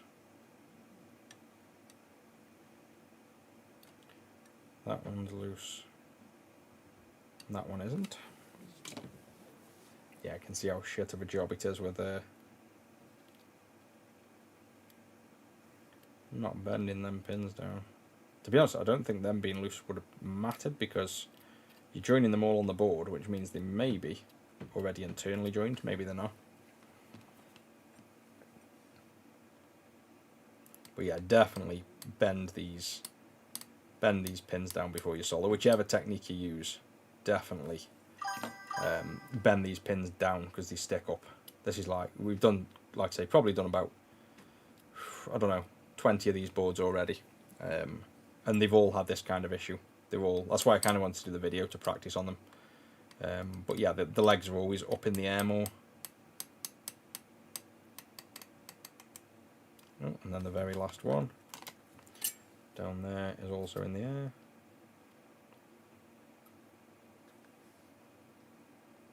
And I'll probably hot air this after as well. Probably like reflow this entire thing. Oh yeah, these are going to be, you can see already. That one's up.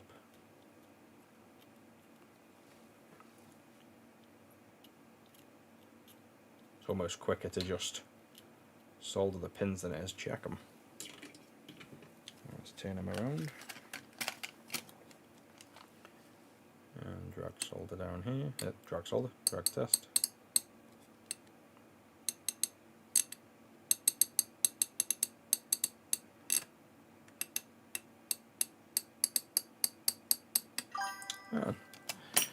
They're now all good, so quite a few bad pins on there again.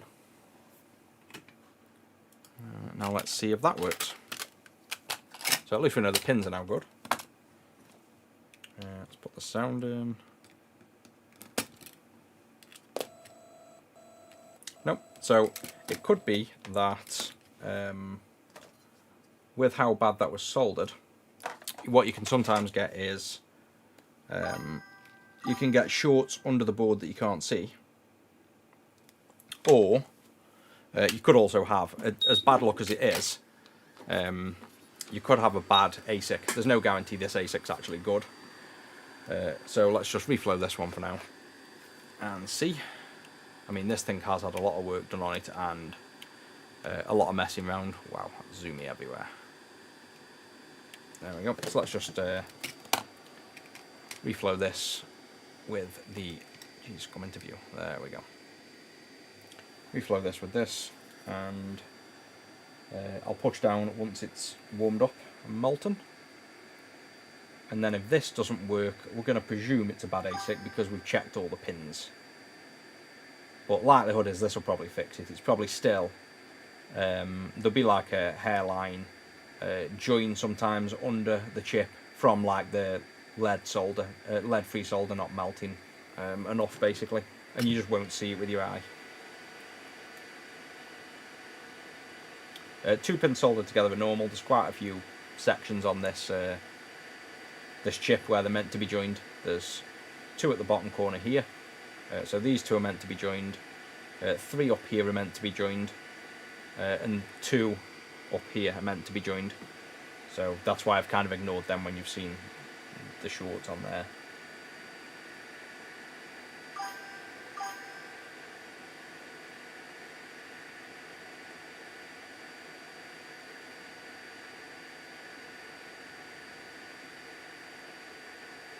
I was learning to solder with lead-free for about 2 minutes.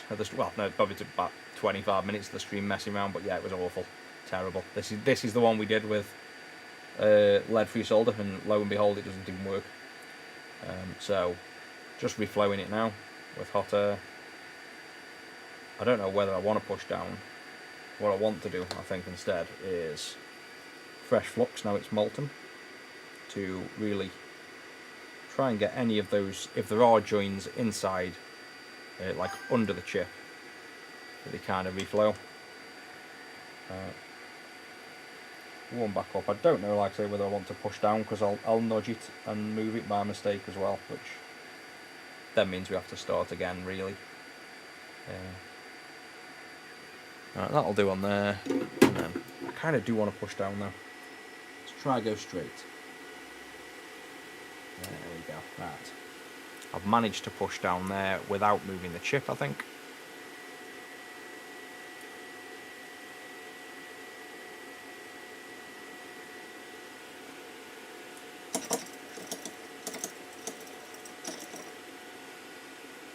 Thermal camera I've got, it wouldn't show shorts.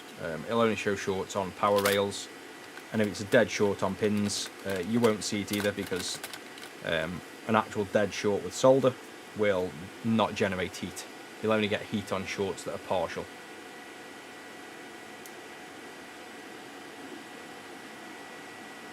That'll do for that.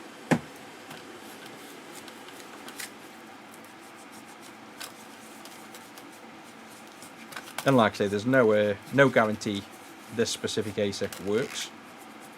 You can get dead ASICs, and it might just be our luck that we have not only the chip we messed around with a poor soldering technique, it might also just happen to be a dead ASIC. We don't know, basically. All we can do is ensure we definitely have good solder joints and no shorts. And if so, then the logical only other answer if it doesn't work really is the ASIC being dead. I mean, the other thing bear in mind is I've used this again, the thing that can cause intermittent boot. So we probably want to put a power board on as a last check.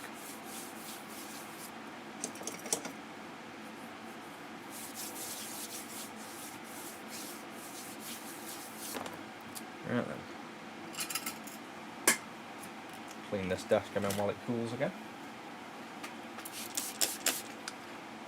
I keep meaning to leave one of these down when we're working. I keep saying it, like leave one of these cloths on the desk so that flux doesn't keep going into my silicon mat. So let's do that now. Makes the cleanup a lot easier.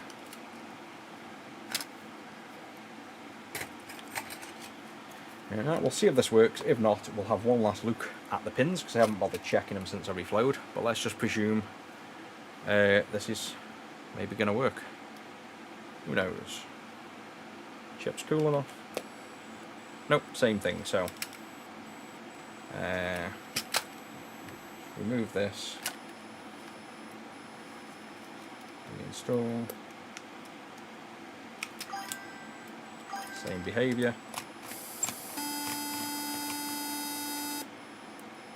That is kind of making me think. The fact that it's attempting to load stuff.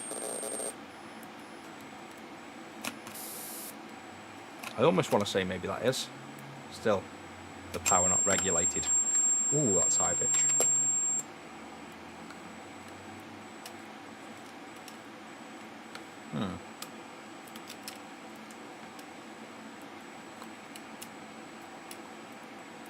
Yep. And what I have known on some of them as well is you can have it where if you bridge the trademark pin and disable that screen, you can get it where it actually works, and some ASICs are dead on just the trademark screen not showing. Like if you have the trademark screen showing, it doesn't work, and if you disable it, it works. That can be like a partially faulty ASIC. Yes, we're not having much luck on this. Let's try then, last resort. It probably is just a bad ASIC. We'll just try putting on an actual proper power board that's regulated. Let's give that a go. But at least now we have a better technique already. So the next one we do, we will bend the legs into position and hot air it down. That's kind of the technique we want to use. And then it's much quicker to obviously do this job as well then. And I was going to say, we've not had a faulty one ASIC yet. So I was going to start a chart of how many we do without getting a fault, and we've never actually had a faulty one yet. So this is kind of why I think I'm kind of hoping in one way this isn't a bad ASIC, because then if it is, this is literally the first one we've come across yet. We haven't done many at all. Like I say, we've only just released this board, so we haven't done many 1A6, but it'd be a shame if this was a faulty ASIC, because then it's going to ruin the little streak we've got going. I know we haven't done many, but I literally haven't seen one yet that doesn't work.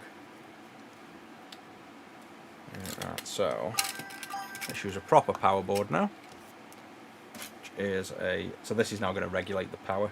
In fact, let's use the clean juice, because the power core isn't exactly the high spec version. Where is the clean juice? Rob's axe, maybe.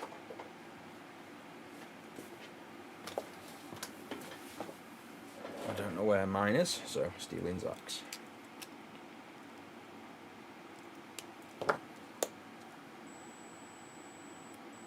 No, exactly the same.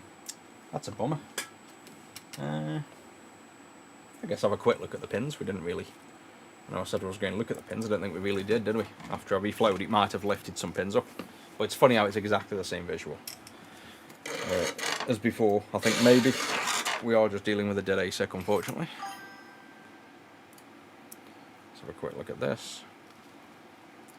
See if the reflow did us any favours or not, or made things worse. Oh, wow. Very first pin lifted. This one is jinxed. You get down. Yeah, so we're probably best taking this chip off, and yeah, we might be best taking this chip off and bending the legs down, because that reflow made it worse.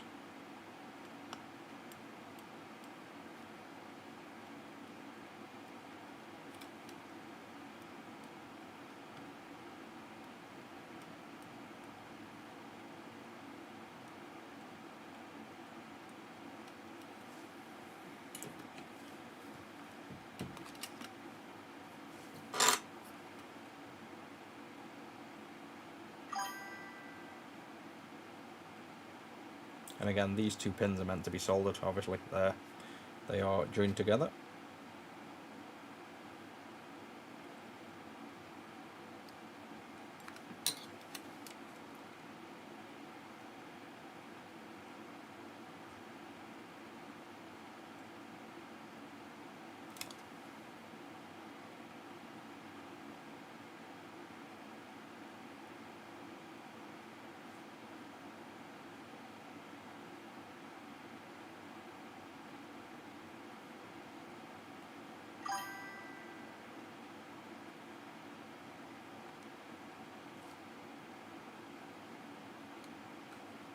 Those two are meant to be joined, so we can ignore them.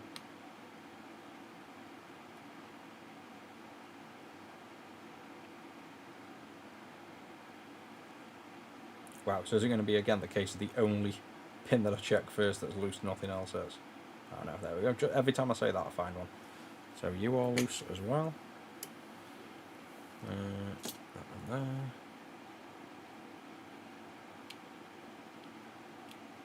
Of course, now I'm going to have to use flux.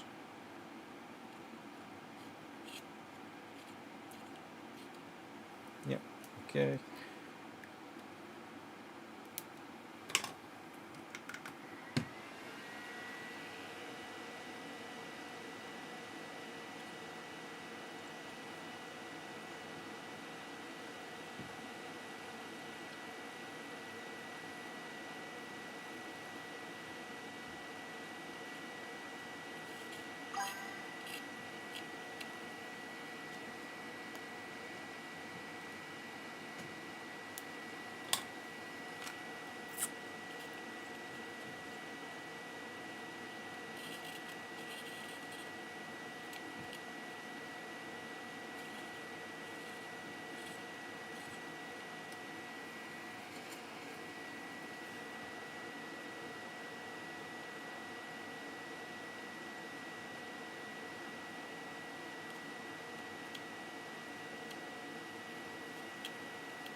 And we'll have to obviously check all these pins again. I'm just pushing them all down as we're going anyway.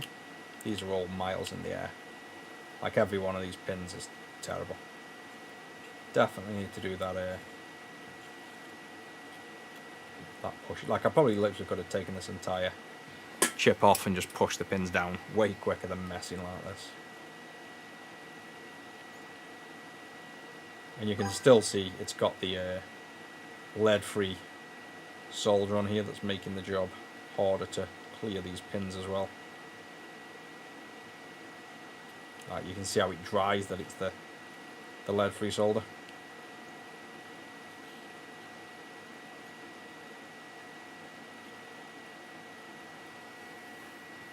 Yeah, just literally makes it terrible to work with. Even just dragging one side, this is, again, look at the mess we're having with this.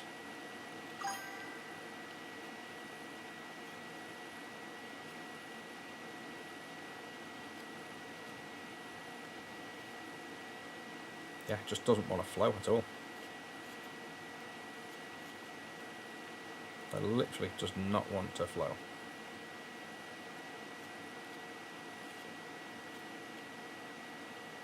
Wow, yeah.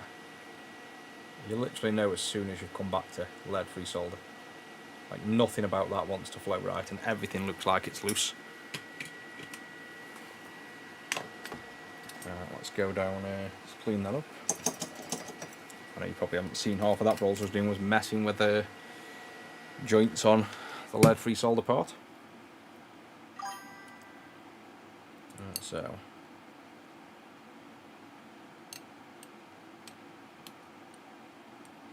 yeah, this is loose again already, like up here. It's absolutely terrible. This is this is just the remnants of that lead-free solder.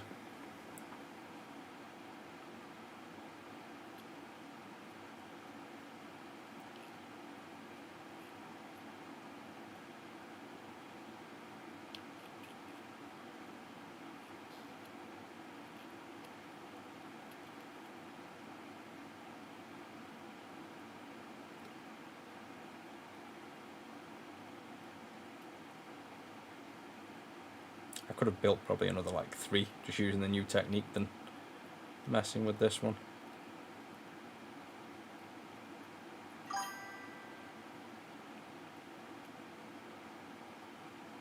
I mean, just look how it flows. Heat that up, move off, and then it dries like you've not soldered it right. And that's just like I say, this is the lead-free part of it. Right then.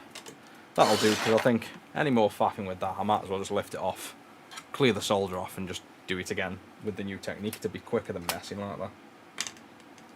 That is just such a bad thing, that lead-free solder is. Something I don't want to touch again.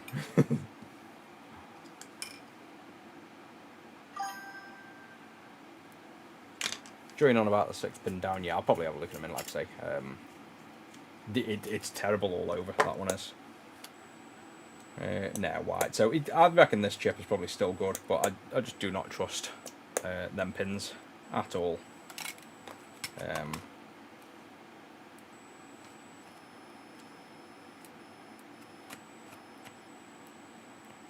on, show me one. Disable that.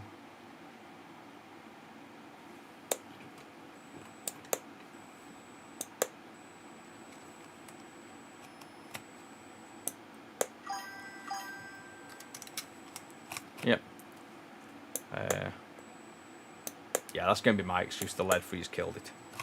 Thing is, like I say, I've got a streak where I know these are all working. I don't want it to be a not working one, but we've seen the pins constantly floating. I don't know, fuck it. Let's get it off, let's bend the legs, do it right. It takes a few minutes. Get rid of this lead-free shit. This won't take long at all, so why are we even messing around with any other technique?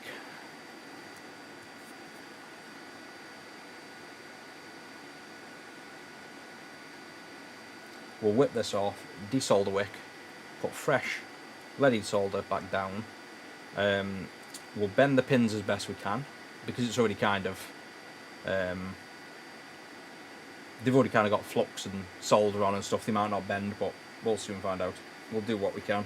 Try to do the hot air technique on it instead.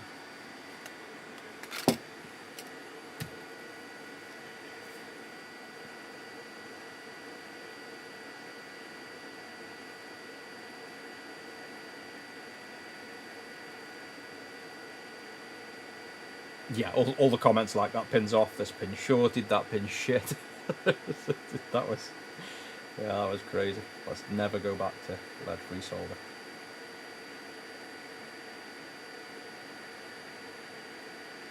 I mean, if you're having to use lead-free solder, I reckon at this stage you'd need the preheater underneath, the flux on, this reflowing, the chips pre-bent. You'd have to like do absolutely everything to get this thing on, basically, right. But I think, well, I know for a fact that soldering was ridiculously bad using that solder. So let's try and keep this board warm. Get some desolder wick while everything's toasty. Get that stupid tiny tip off. Decent tip back on. Let's desolder wick this lead-free crap off this board.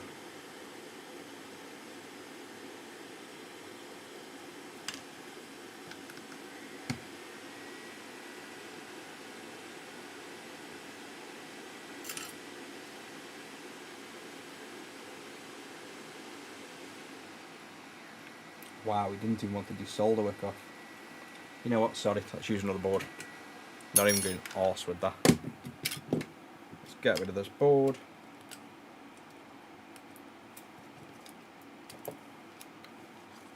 You've been contaminated with lead-free stuff, so you're not going to go into production. Then we'll hot air them off after. Well, yeah, hot air that thing off after. Brand new board. Right then. Locks down.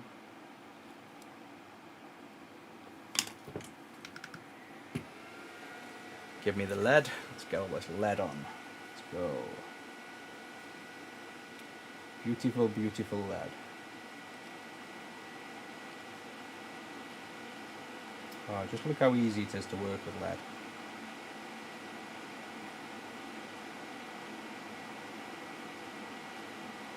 See, I'm done. No messing around. Clean the pads. Fresh flux. And that's it, we're ready to put the chip down. So let's now clean this chip up if we can.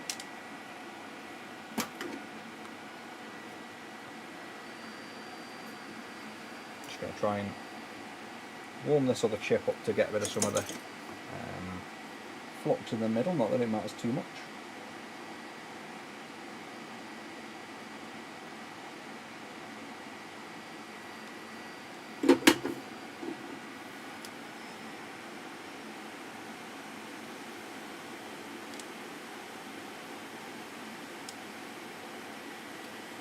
And now I guess the question is, can we bend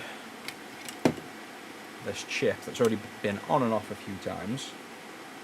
Can we bend the pins, or are they already kind of I think they look fairly straight, so I think we'll be alright. We say that and then I see bent pins straight away, and everything's covered in flux. All my fingers are covered in flux. That leg, I can't even see what's going on with that leg. That poor leg's been crushed down and bent. Yeah, this is he's like twisted.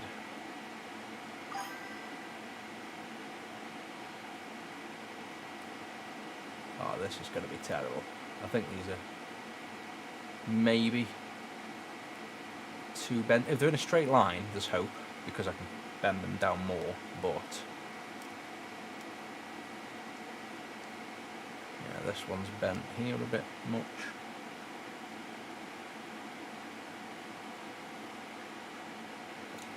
Yeah, they look alright, and we kind of do want to use this one because we want to make sure, you know, is the ASIC okay versus using another one.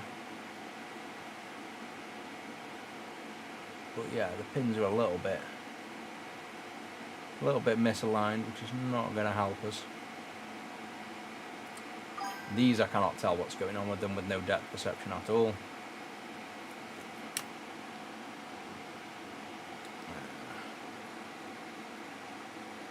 I think they're just in a different position, but looking straight down wise, like the straightness of them, they don't look too bad. So let's just try and, I guess, put them on the deck like that, and let's bend the pins in.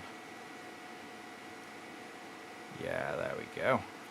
So that's pretty much what we want to do. Bend them nicely down like that. Do that for all of them. So flat down, bend. Yeah, there you go. See, sticking under the chip.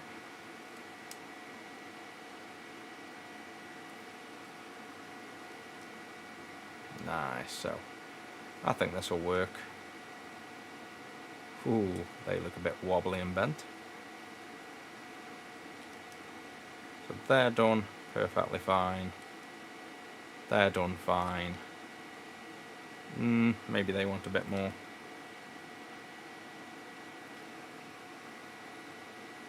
There we go. They're done fine. Bit more on them as well.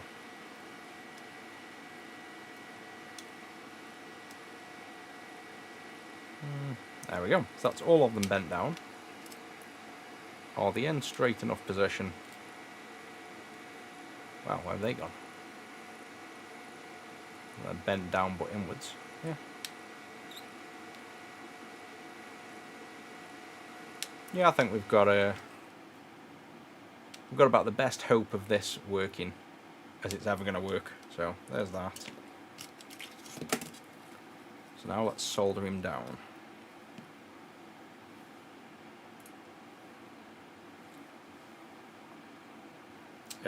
I whipped the lead free, and then I just decided to get rid of the board and use a fresh one.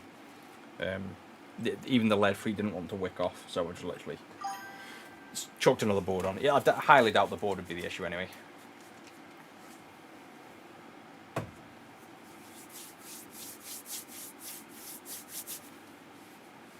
Yeah, that's true with leaded solder. You don't get lead coming up through the fumes. I commented it on a video yesterday. That's why I'm not overly fussed about using leaded solder, because you don't get lead poisoning off leaded solder. It's literally, the lead is on the PCB, it's not floating up, it's not evaporating into fumes. It's just not how it works, basically. So let's just warm this up a little bit first, so I can see what I'm doing.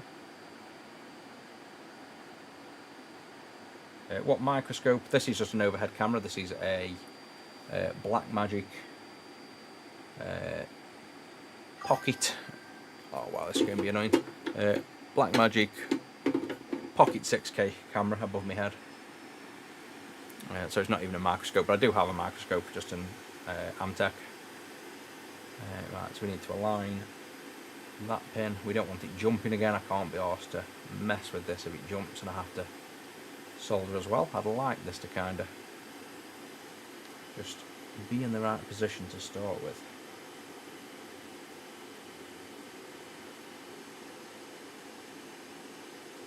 Wow, these pins just don't look in good positions. This is I can imagine even with this it not working right.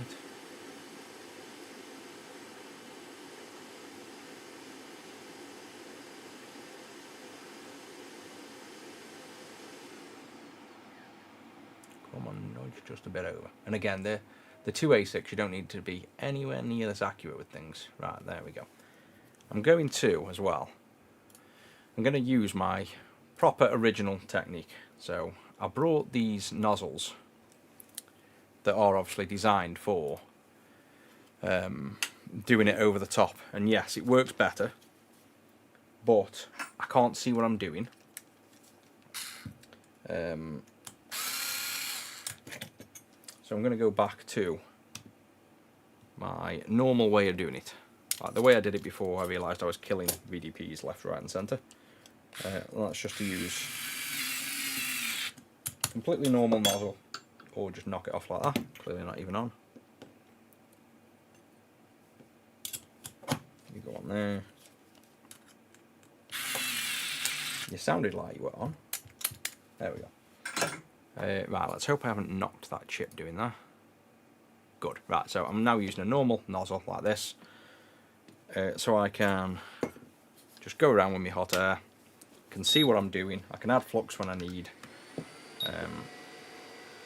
This is just how I've worked with the others. So what I'll do with this is I go around like this for about a minute, and then I get closer and wait for the flux to bubble, and then I push down and carry on. It just gives me the freedom to work with, one, seeing what I'm doing, two, I can get my tweezers and push down and nudge into position and things.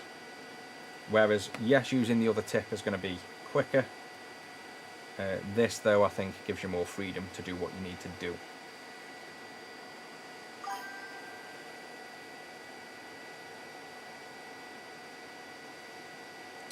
Yeah, that's pretty much the technique we've just used. We've put solder on the board, bent the legs in, and we're pushing down.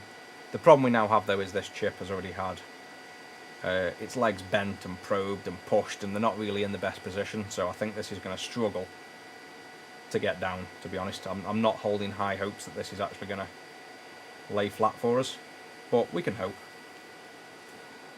And again, all good practice on these new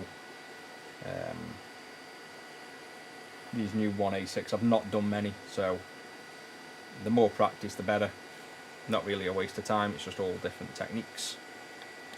But ultimately we're back to the exact same technique that I've used for the 2 ASICs now. Other than bending the legs before we do this work, I'm back to the same nozzle, same solder, same flux, same technique. All I've done really is bend the pins in advance, and I think that is the technique.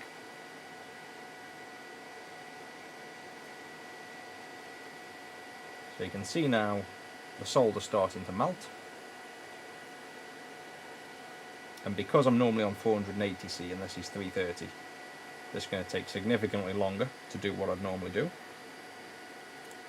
but the less heat is obviously a bit safer for the chip.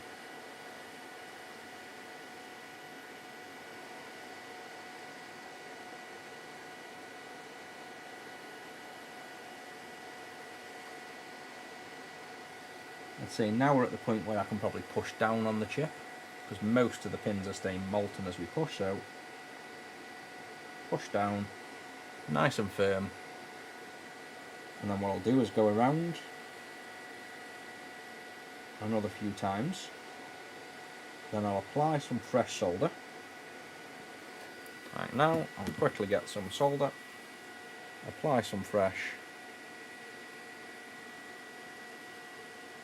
like so, then get back on with the heat and do one last reflow.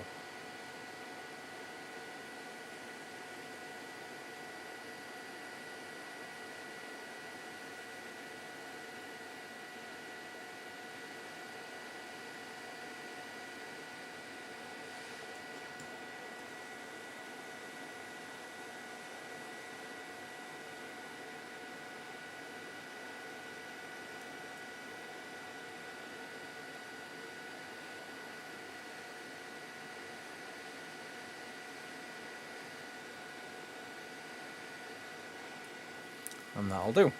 So that's how I'd do it pretty much, but I'd normally be doing it at 480C. My TV's told me it's decided it's going to turn off as well. Of course it has, right in the middle of reflowing stuff. How can I stop it bloody turning off? There we go. And then now what I do is clean up while it's still warm, but all the pins have set. So let's get this board cleaned.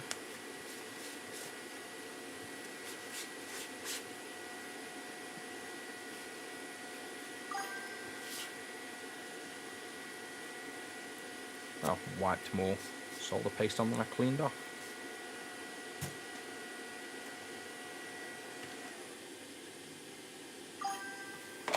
And that's pretty much the technique I'd use. That's like back to how I used it before.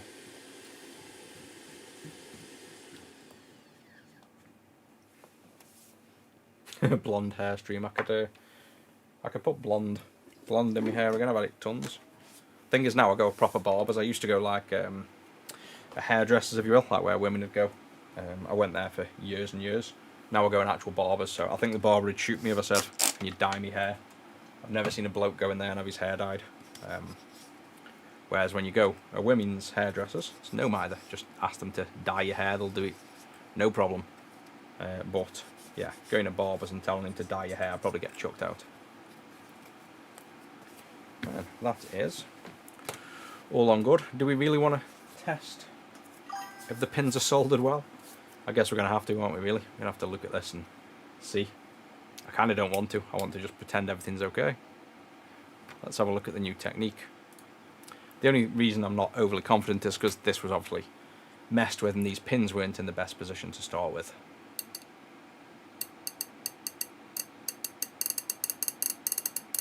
Looking good.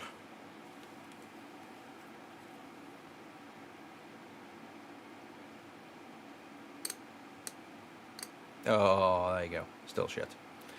But we'll solder them 3 back into position anyway. I'll leave them slightly bent so I can find them. Oh, wow, yeah. So I think just these legs are too bent to even go, you know, flat. You've definitely got to have them all in the exact right position. But majority of all the others are much nicer anyway, so hopefully. Right, so it's definitely only that corner. Did we do this side of the chip? I don't think we did. Let's just drag solder this side.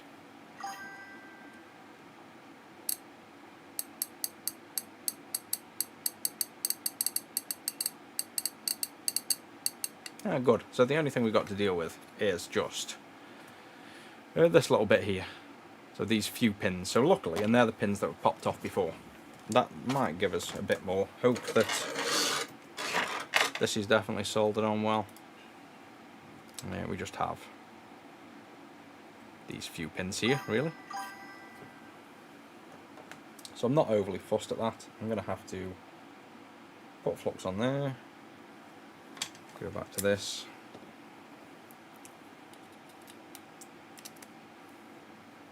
Yeah, definitely send me a... If anybody sends me leaded solder, however, lead-free solder, I won't be overly impressed.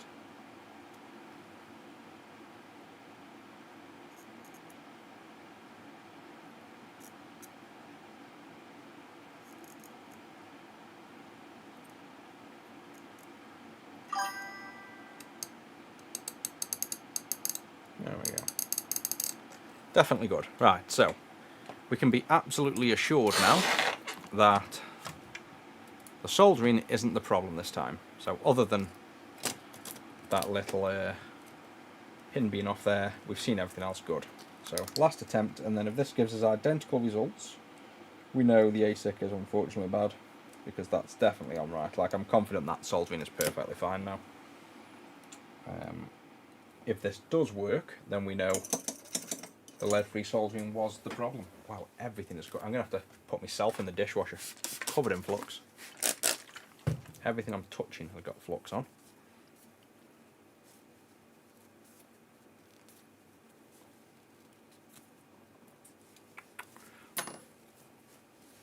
And if it doesn't work now, I think somebody asked a while ago, if it doesn't work after this, I'd say this would be the ASIC. Now we've done a new board and definitely good soldering and stuff like that.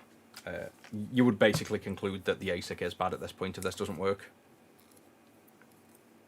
The bridge pins are meant to be there.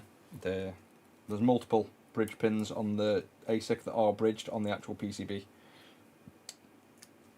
So they are, just so you know, these 2 pins at the top are bridged on the PCB.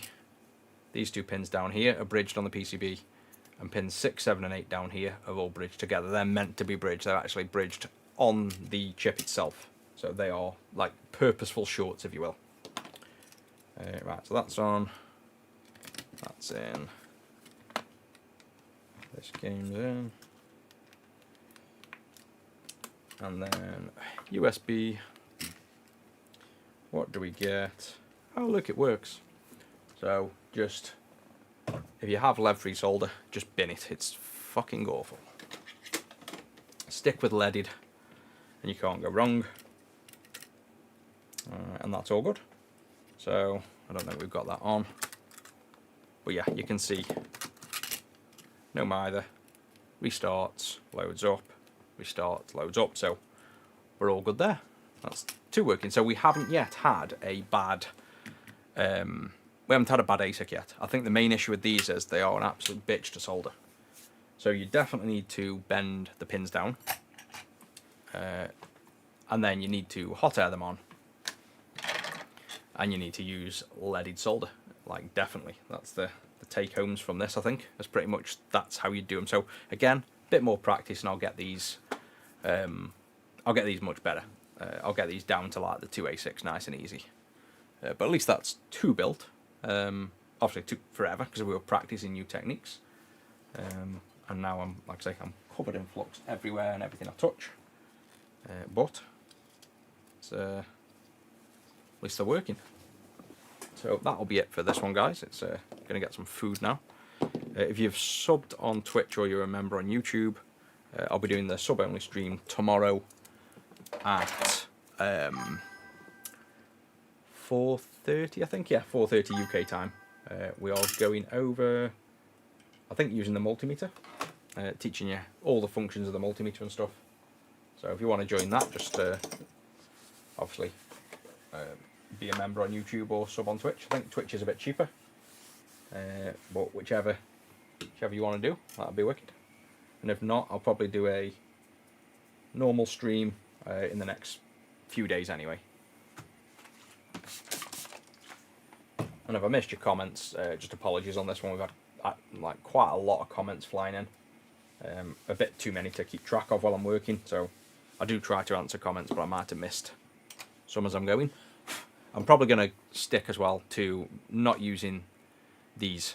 I'm going to stick to my normal technique of hot airing around so I can see what I'm doing and I can push down, because obviously you've just seen the OG technique I've always used has worked first time. So sod the special tips off, just stick with a normal nozzle, go around the board, you can see it easier, you can push down, you can realign, gives you more freedom. So yeah, there's no real difference in soldering these up than there is really doing the 2 ASICs. If we just pre-bend the legs on these chips, that's the key. I think that's the key difference, and nothing else really changes.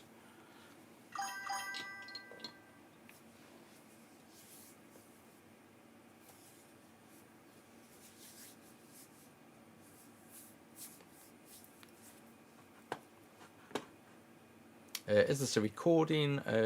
No, it isn't.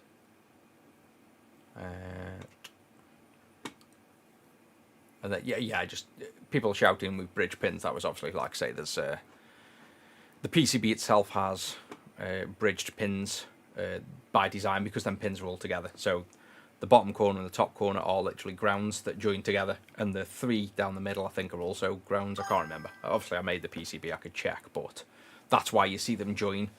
What I'll probably do on the next revision, instead of having the pins going through the board like you can see here, so you can actually see, if we zoom in more, you can see the copper actually joining the 3 pins there. You can see the copper is just all together on them 2 pins, so that's why it's literally showing there.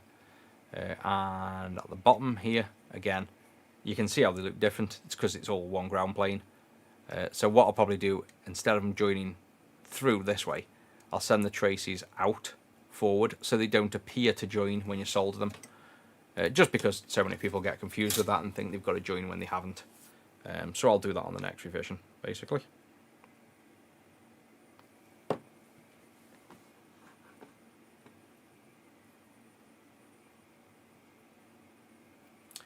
Actually, that's a good point as well. Now we've got 1, 2, 3, 4, 5, 6, 7, 8. I think I'm safely going to say we've done at least 10 of these. So what I'm going to do is start a little sticky note. We're going to have a 1 ASIC streak, and let's see how many of these we can get There we go. Without having a bad one. So we have the 1 ASIC streak. And then we've got at least 10. I know we've just done 2 on stream. I'm not even counting them for now. So there's our 10 ASIC streak at the minute. And then as I do them on stream, I'll count them up here. If we do them off stream, I'll add them as well. But let's see how many we can get without actually losing streak. So we'll put him up there for now. Wrap him around the camera. Again, if I missed any comments, like I say, we've had a lot of comments on this. So I've probably missed quite a few comments when I've been working my way through. But I do normally try and answer them. If you sign up as a sub as well, your comments will appear on stream, so it's a bit more likely to be seen as well.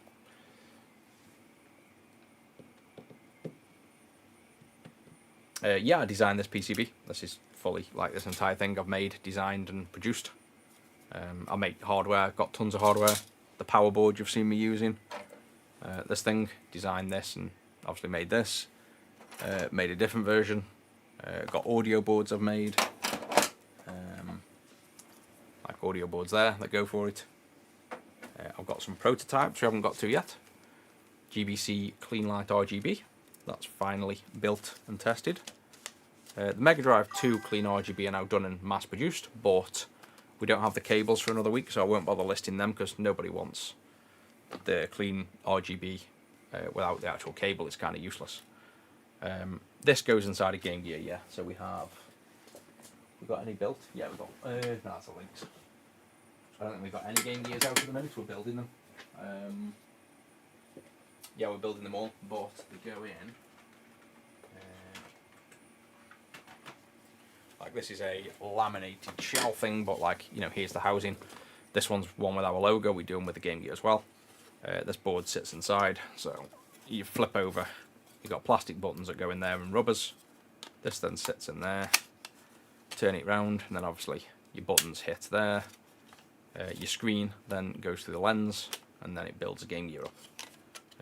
You might see well, you'll see tons of streams with these on if you want to see them fully built. We just don't have any at the minute because obviously we sell them as soon as we make them. They're sold.